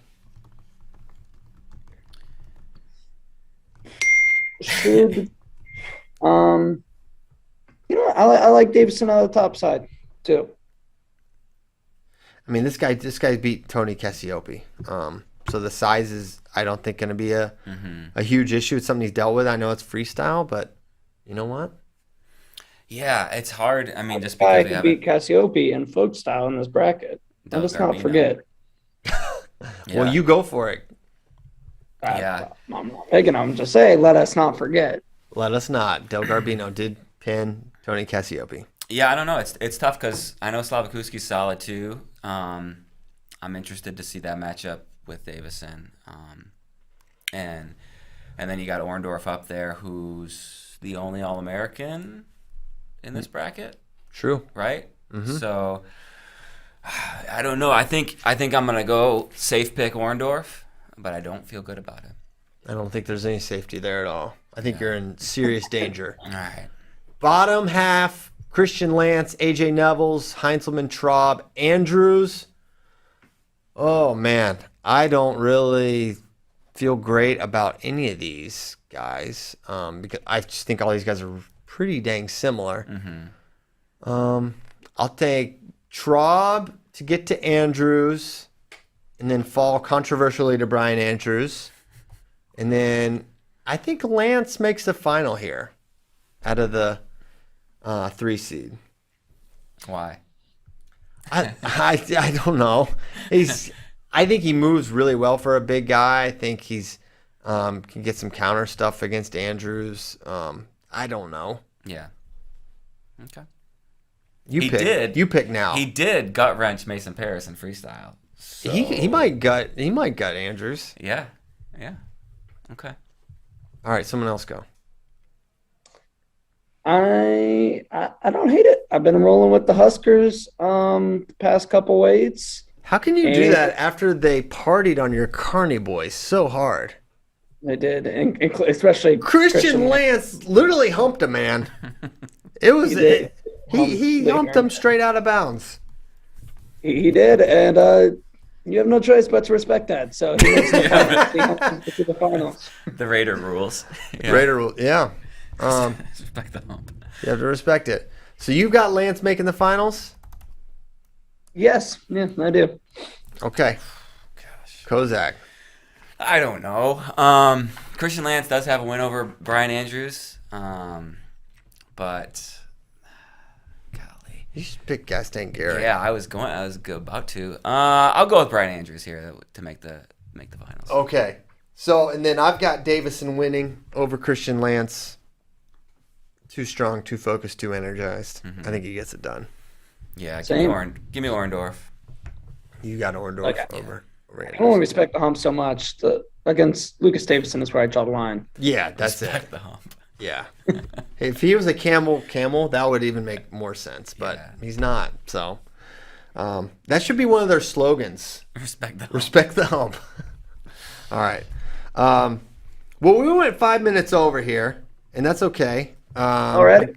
It's a big show. JD's probably going to go back to sleep or just go straight to the craps table where Sion Williams probably still is from the night before. So, JD, we will see you this. What are you doing right now? Are you going to Gold Rush? I will be at Gold Rush today. Picking Okay. up some high quality content for y'all. Some workout footage, maybe some interviews. So check out the site later today if you wanna get hyped for CKLV. All right, Prospector JD is on the scene. I'll be there this afternoon, riding with Spay and Ollie and a couple of other. I think our buddy Travis Peters going. I'll be in Hippo Nation. Hippo Nation, Hutto Town, USA. Thank you guys. Thank you guys so much for listening. Do not forget, CKLV starts Friday and Saturday, and then we got a party on Sunday for Iowa versus Iowa State. Make sure you are watching that. Tune in. Great weekend of wrestling, and it gets started tomorrow. Thanks so much. See you next time. Goodbye.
Welcome to the Bader Show. I'm not Mark Bader. I am Kyle Klingman. Mark Bader out this week, but in his absence, look who we have with us. Bill Zadick. He's a 1996 NCAA champion for Iowa, world champion in 2006, USA Wrestling men's freestyle national team coach, and a member of the FloWrestling Top 100.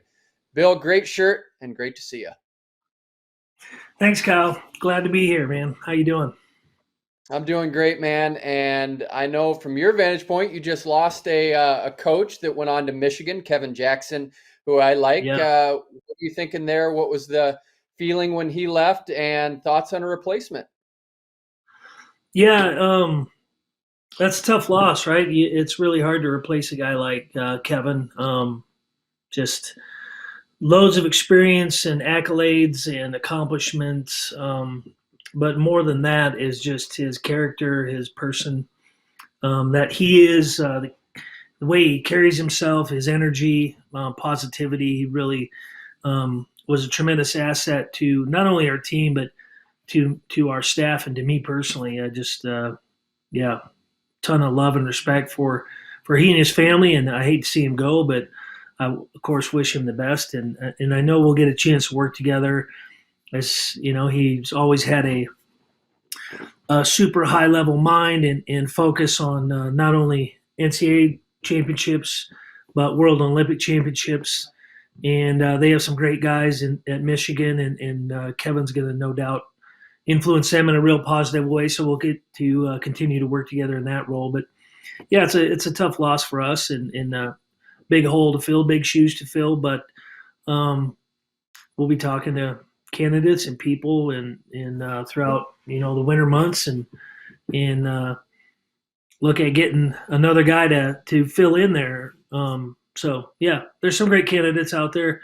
I don't know if I want to mention any names right now because it's really early on in the process, but yeah, yeah, I think it's a big loss, but we're hopeful and excited to get a great candidate to fill that role. How soon do you want to get that filled, Bill? I think just knowing where we're at, right? Our college season's getting ready it's ramping up and taking off, and the Cliff Keen going on this weekend. We got some big events.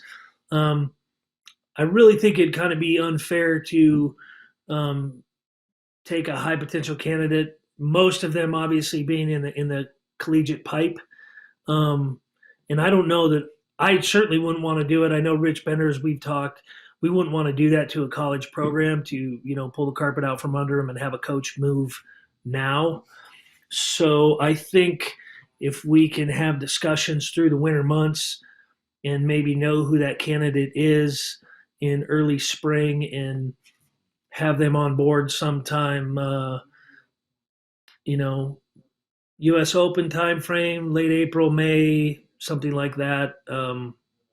I think that would fit, and it probably makes the most sense for all parties involved. Forgot to mention this. You're from Montana. I wore these bib overalls because I told you I was going to wear these. I don't know if it really fits what Montana is. It's more Iowa, but I'm going to kind of superimpose into Montana. That's all right. You lived in Iowa too, but thinking about Montana. Thinking about Montana, I think about Bob Zadick, and he passed away, a couple of years ago now? Has it been 2 years? It's been a year and a month. Year and a month, okay. November 7th was anniversary, first anniversary. Take us through his influence, not only on you, of course, but the state of Montana and wrestling in Montana. He had a big influence on that state. Yeah. Well, of course, we don't have enough time on this show probably to do that, but just, couldn't have had a bigger influence on me, our family, North Montana Wrestling Club in Great Falls, and the state of Montana in the Northwest. Yeah, my dad was a great man, a great coach. Loved wrestling, like I love wrestling. I'm a wrestling junkie, and my dad could wear me out talking about it, just his passion for the sport and knowing what was going on, and his just interest was I don't know anybody that had a passion greater than my father's, really. and that rubbed off on us, right? It rubbed off on Mike and I for sure, and the rest of our club. And wrestling started. Montana High School Association sanctioned wrestling, I think, when my dad was a sophomore, so he started wrestling at that time, which is obviously late per conventional or today's standards. But he just fell in love with it. He pretty intense person. When you talk to all of his, my uncle, my dad's brother, my uncle Dick, and all my dad's good friends, David Graytack, and the host of people that he grew up with, they all talked about how my dad was super intense and super competitive, going back to like being 5, 6 years old and playing sandlot games, football, baseball, whatever it was. And a lot of times, my dad, not a super tall guy, right? 5'6", 5'6.5". I think high school, college, he was like 165-pound type guy. But as a young man, he would get picked first a lot on the games, not because he was the greatest of athlete or had the most size, but simply because he was so intense, nobody wanted to play against him. So he get picked first a lot, and he carried that intensity, into everything he did in his business and in his pursuit of wrestling and other things, and certainly in his passion for seeing our family be successful. And so I certainly wouldn't be anything close to who I am without his influence, and my mother's too. My mother, with a man that's got that kind of intensity, it needs an incredibly stable and consistent partner. And my mom has been a pillar of faith and just the rock of our family for all that time as well. Could you take us through some of the things? You have talked about those at times, about just taking these massive road trips, taking a van to Iowa. I think you even went over to Oregon to some of the clubs, but just some of the specific things it takes to get good in a big state that's not very populated like Montana that your dad did. Yeah, well, you got to make a lot of effort, right? You kind of said it right there. You got to make a lot of effort, and we did that. My dad did that. My dad was in the car business, and so he'd put a bunch of kids that wanted to wrestle. We'd get in a van and we'd go, right? We'd go to tournaments, and I remember a couple summers where we went on like 6-week tours where we left home, and we went to, I think one year we put like 26,000 miles on a van in about 6 weeks. And so we went back and forth to Boulder, Colorado to a regional event. We went, to Anaheim, California to a regional event, picked up some kids there, and drove to Oregon. I started going out to Portland when I was about 8 years old. And there's a lot of families in Montana that influenced me. One of those being the Campbell family. Dennis Campbell started North Montana Wrestling Club in Great Falls, and he had moved away. That was a club that my dad eventually became the head coach. Denny and his wife Susan have 6 children. They have 4 sons and 2 daughters, and all 4 of their sons were great wrestlers. The youngest of which, TJ, is kind of an older brother figure for me. I've looked up to him, and he was really the guy I was trying to be. Growing up, he's just a super stud, great wrestler. And he and Joe Russell were college teammates and roommates at University of Minnesota when Jay was getting that program off the ground as far as its national prominence. And so through another connection through the Campbell family, Floyd Vaughn, who was my coach from the time I was, that age, 5, 6, when I started wrestling, up through now, even still, Floyd passed away a few years ago, but just had a huge influence on me. And so through the Campbells and Floyd Vaughn, that's what got me out to Oregon. and Mark Sprague in his USA Oregon club and the Cobras and all that kind of thing. So yeah, so we would do that. We would get in a van, and my dad and Floyd would drive us to Colorado, then to California, and then I think on the Oregon leg of the trip, my dad had to fly home and go to work, so Floyd drove us up there. Floyd and Matt Campbell, and it was pretty crazy. We had some crazy times, I had a lot of fun, and I was kind of the youngest kid in the crew.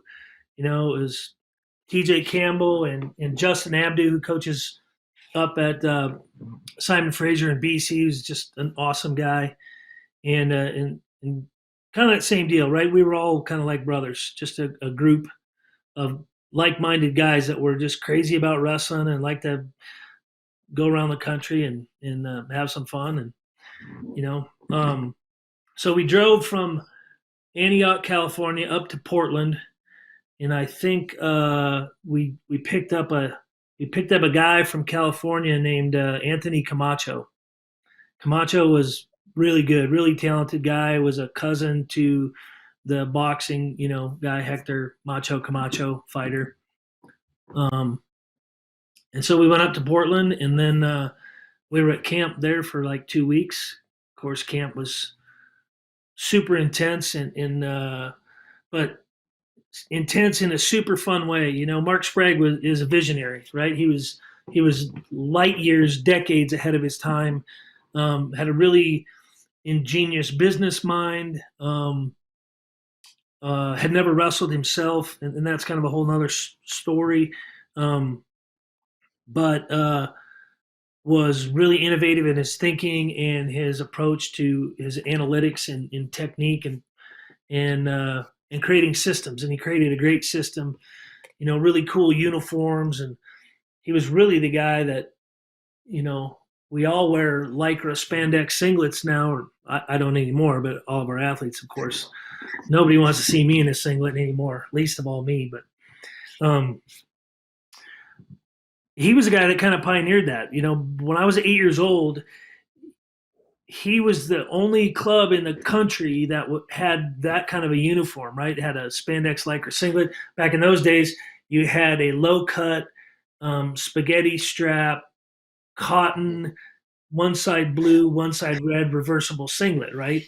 And once in a while, you'd be going to tournaments and somebody'd have gone to Europe and they'd have one of these old Adidas. They were like woven wool and they had like a button over the shoulder strap. But other than that, that was it, right? And he was a guy that kind of pioneered the marketing side of, what some of these elite clubs and academies and programs are now, right? And yeah, so he and Campbell's and Floyd and my father, one of the things that I think the biggest thing that all of them influenced, and they didn't talk about it a lot, but I guess we talked about it a fair amount, is just a constant learning. I think they knew they didn't know everything, and they worked really hard at getting next level information, whether it was bringing people in or going out to find them. And that's really something that, my dad would talk about, Floyd would talk about, all of them, but I witnessed it more than I heard it. I saw them doing that every day. I saw what they did to help me and my brother and the others around us to improve and to learn and to find out what the best in the world are doing. And I think that's where that a lot of that work ethic and passion for learning came from, is because we were a little bit isolated in Montana, right? Montana State lost their program when I was a young kid, and I remember some of the names back then, and I think I remember the name Wade Ayala, and I think he was the last All-American for Montana State, way back in those days, and so for us to find that next level, you had to travel quite a bit, right? Montana's a big state. I think it's 500 miles wide by 300 miles north and south, and so you're talking an 8-hour drive just to hit the state line in some cases. So that's what we did. And yeah, it was pretty fun.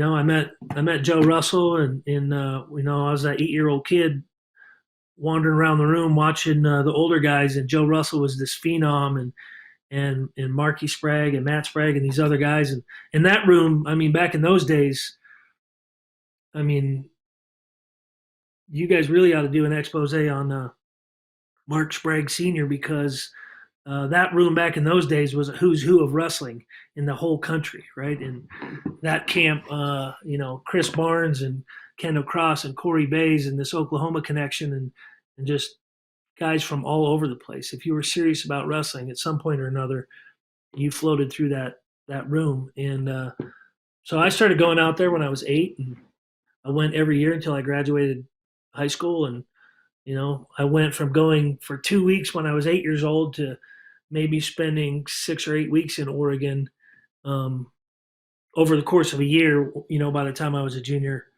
in high school, is really kind of my second club, and yeah, a lot of great friendships that I have developed. Obviously, Joe and his brother Dan, but Oscar and Isaac Wood, we grew up kind of chewing the same dirt, and Oscar lives here in town now, and yeah, it's been a powerful influence in my life, right? The sport, there's accomplishments and all the things that you do, but it's really just it's one big relationship, and it's been a lot of fun. Will you give us a snapshot of 2021? It's been a unique year. Olympics and World Championships in the same year, Olympic trials and World Team trials in the same year. We're December 2nd right now. You have a chance to just be able to reflect on what just happened. Give us your take on what happened on the men's freestyle side, and just a snapshot of not necessarily the results as much as what it took to pull all this off. Yeah, it took a lot of effort and a lot of thriftiness and a lot of commitment by every individual. Of course, the athletes, but the personal coaches and RTCs and college coaches. We really had to come together in a different way, being shut down. And early on, we were in Ottawa at the Pan Am Championships and the Pan Am Olympic qualifier when the pandemic essentially started, right? When quarantine started. So we flew home on March 16th, directly into quarantine. When we flew home, Rich was like, yeah, don't bother coming into the office. We'll get messages out to you and whatever. And from that time on, we started doing a Zoom call with the national team. It started as once a week, and it grew to twice a week, and then went back to once a week once we kind of knew where we were at a little bit. But early on, we're like a month out from the Olympic trials, right? So you're ramped up, your intensity level is super high. These athletes have been training not only for the quad, but for their whole lives for this upcoming moment. And no matter, when you have an apex competition like that, no matter what the result, there's an emotional decompression, right? And in this case, we didn't have that. We just had all this tension built up. And so that was one of our concerns. We talked about it as a staff, as a company, USA Wrestling as a whole, in all three of our styles. And so what came out of this conversation was, we don't have to do everything that we were doing. What we have to do is we have to do quarantine better than everybody else in the world. And we can do that. We can do that. And so we started talking about that, and started talking with our physiologists and our nutritionists and our strength coaches on how we can periodize and how we can do what we can do with what we have, right? We don't have the ability to get together like we want to in a group. So, guys made home gyms. They bought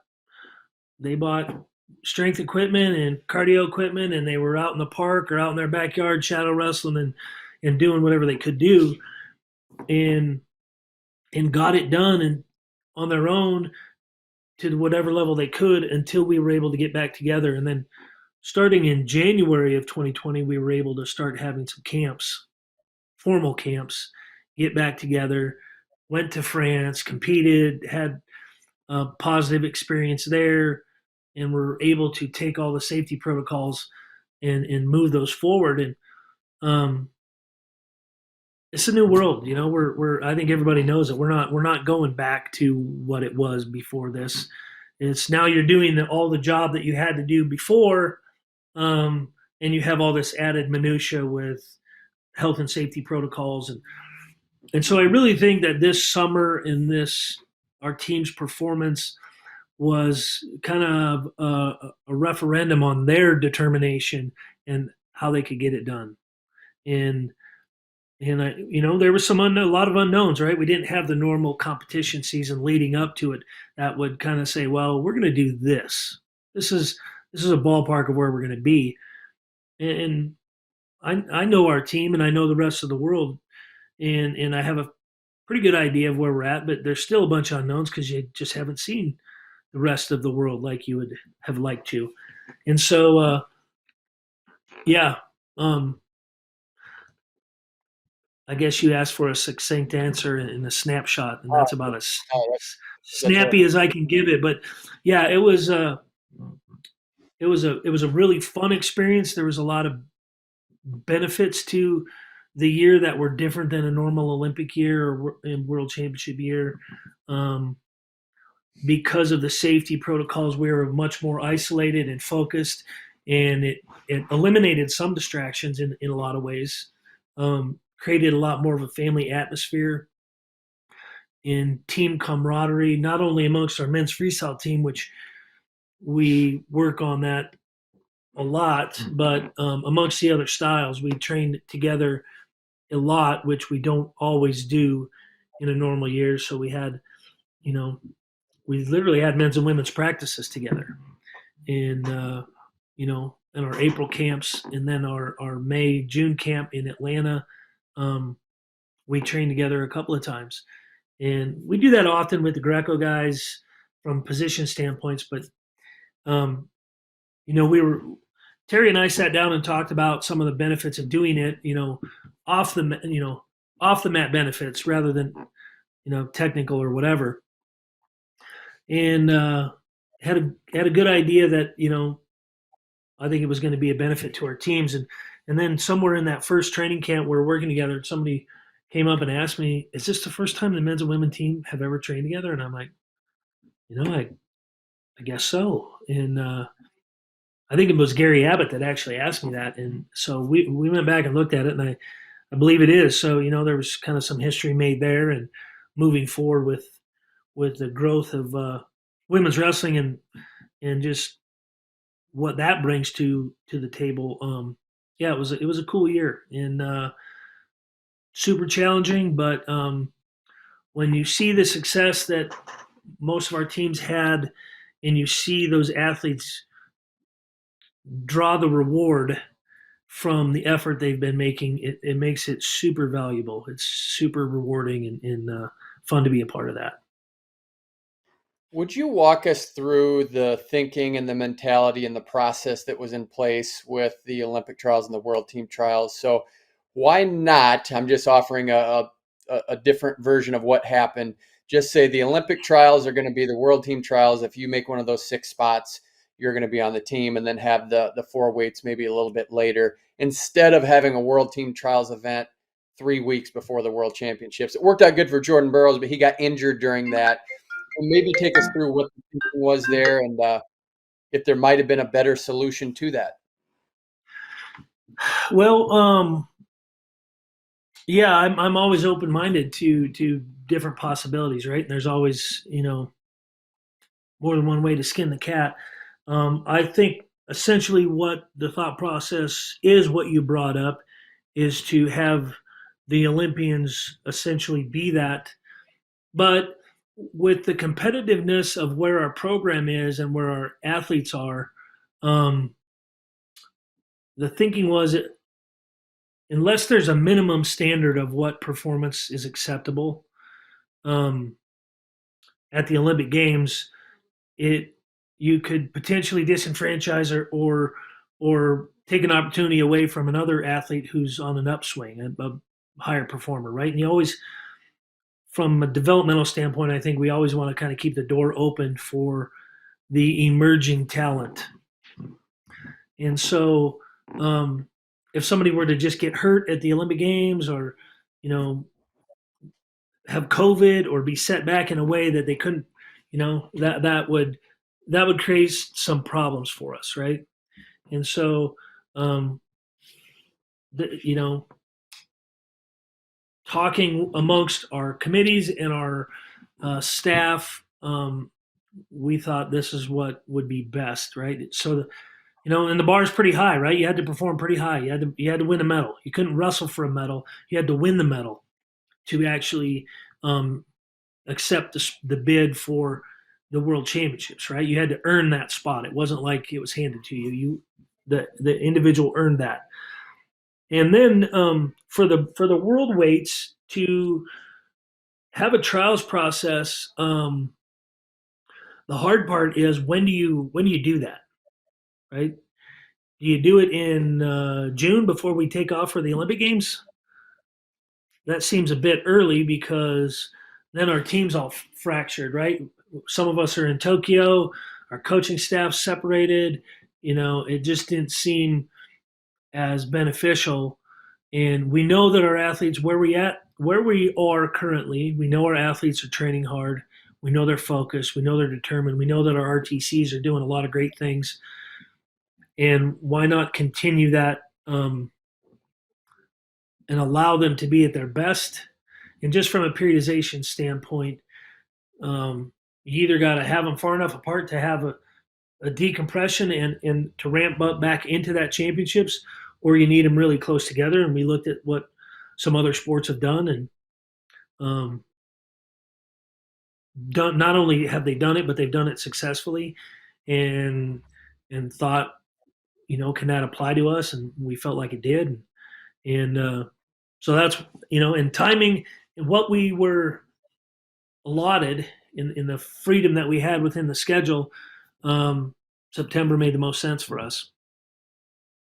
So that's where we ended up, and I think our athletes performed extremely well. And I'm not saying it's totally because of the trials process; it's because of those athletes' commitments. But I would say that the trials process didn't get in their way. Jordan Burroughs won 6. He finally got that record-tying 6th gold medal. Really never been an athlete in USA wrestling like him.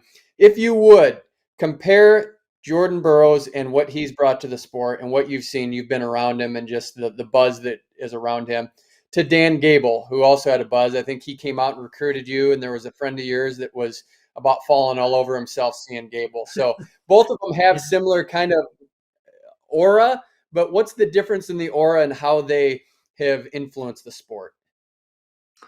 Yeah. Well, from a competitive standpoint, consistency, right? Gable was as consistent as could be, as an athlete and as a coach, and more so as a coach. And I think that's what is one of the hallmarks of Coach Gable's success. And he knew, he used his image and the aura, as you said, about him. He used it in a very constructive and positive way, where we all looked up to him, and nobody wanted to disappoint him, let alone disappoint yourself. And I think Jordan has definitely displayed those same characteristics as a competitor, right? And yeah, when he's instilled confidence in our team, right? When others are around him, they feel better about themselves too. And so I think he's helped in a lot of ways. And he and Kyle Dake's rivalries. I mean, Jordan's been he's had rivalries with tons of athletes, right? I mean, there's and great ones too, right? Legends in our sport. He and Kyle Dake, of course, David Taylor, Andrew Howe, et cetera, et cetera. Dennis Sargouche from, not only just domestic rivals, but international rivals that have been just great things, inspiring things to see. And yeah, so it means a lot. It means a lot to our program. I think it's a visual example of the history and tradition. And when I started as a developmental coach, that was one of the first things I tried to instill in our young guys is a little bit of understanding of history. Is it that history gives understanding the tradition in which they're built on, I think gives them a ton of confidence to go out and perform at a super high level. And they can look and see these names on a wall or in a book or wherever it is and say, hey, I'm one of these guys. I'm part of this now. And I guess I'm supposed to go win too. And so we've seen that in our youth, in our developmental teams, and we're seeing it in our senior teams, and Jordan's a big piece of that. He's helped build that. He benefited from it, and then he's helped to recreate and build it and perpetuate that into the future. And thinking about the history, take us through your history on that. I think you've talked about this before, but maybe 04, 05, 06, you won the world championships in 06, but you weren't making much money during that time. No. Back in those days, I mean, the RTC, the advent of the RTCs and the work that the college coaches and programs are doing has been a remarkable asset to the sport of wrestling. Not just freestyle, but to the whole sport, right? I mean, there's so many more opportunities for athletes. There's so many more opportunities for coaches. And it's just been a great thing. And so, when I was competing, the professional outlook was professional opportunity was to be an assistant coach. And while you love doing that, it also divides your time between, contributing to your athletes and where your paycheck's signed and doing what you need to do, which is best for you. And now the system is rewarding those athletes who are able to focus and train for World Olympic Championships, and that is a benefit to your collegiate program because of the mentorship value that we talked about before, right? That's nothing new. That's a Gable model, with the local sports club stuff that, when I went to Iowa as a college freshman in the fall of 91, there were 10, 11, 12 guys that were postgraduate training in the Hawkeye Wrestling Club that were in that room and we had access to, and we were watching them and learning from them, and it's a very powerful example when you can see it, right? You can see it and feel it way more than being told something, right? And so that's been around, and now it's in a point where changing some things, some dynamics to it, has made it a way bigger opportunity for college programs, for athletes, and for the sport of wrestling. You won your world title in 2006 at the age of 33. It's a big part of why you made the top 100 in the FloWrestling's top 100 countdown. I don't know if you saw that, but thoughts on being part of that group? I didn't see it specifically. I saw the you guys are doing the countdown on the top 100. I think it's a really cool thing, and to be included in that's pretty cool stuff. I had heard, when it came out, and I'm not sure what my number is, but I'm competitive, right? So I want to be in the top, but I know I'm not there, right? I know who is, but yeah, that's cool. It's a really cool thing. I think it's fun discussion. It's fun to talk about those. And that's exactly what we were just talking about, right? That tradition and history, and that's laying it out there. Yeah, and really, you don't have a sniff at even being on the list if you don't stick with it, make the world team, win a world championship. What drove you to stick with it that long? Honestly, just passion. I think the stuff we talked about at the beginning of the call, passion for the sport. I love it. Love what I do. I love the people that I'm around. And I just had a deep belief that I could get this thing done, and didn't get all of it done. I wanted to be an Olympic champ, and didn't get that done. But just you have to analyze things and figure out where you're at and what you need to do and can you get there. And I always felt like I could still get there. And even when I retired, I it was a tough decision for me because I still loved it, um, and I felt like I could still get there. Um, but yeah, my body was kind of telling me maybe it was time, and I was 35, and realistically, who's are you going to win the Olympics at 39? And I don't know. Maybe I could have. Maybe I should have, but I didn't. So yeah, I think that belief and passion, right? You love what you do, and you believe it can happen. Did moving out to the training center and working with Terry Brands help?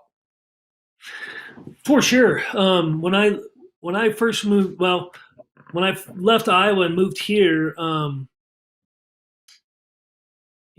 just needed a place, an environment where I could do what I felt like I needed to do, and it was really good. When I first moved here, Sergey Belglazov was my coach for about 8 months, and I was really excited about that to learn from Sergey, one of the greatest ever in our sport. I mean, when we're talking about the top 100 in the United States, when you talk about the top 100 and maybe if you talk about the top 5 ever in the world, Sergey would have to be in that discussion, right? And so that was a fun and exciting opportunity.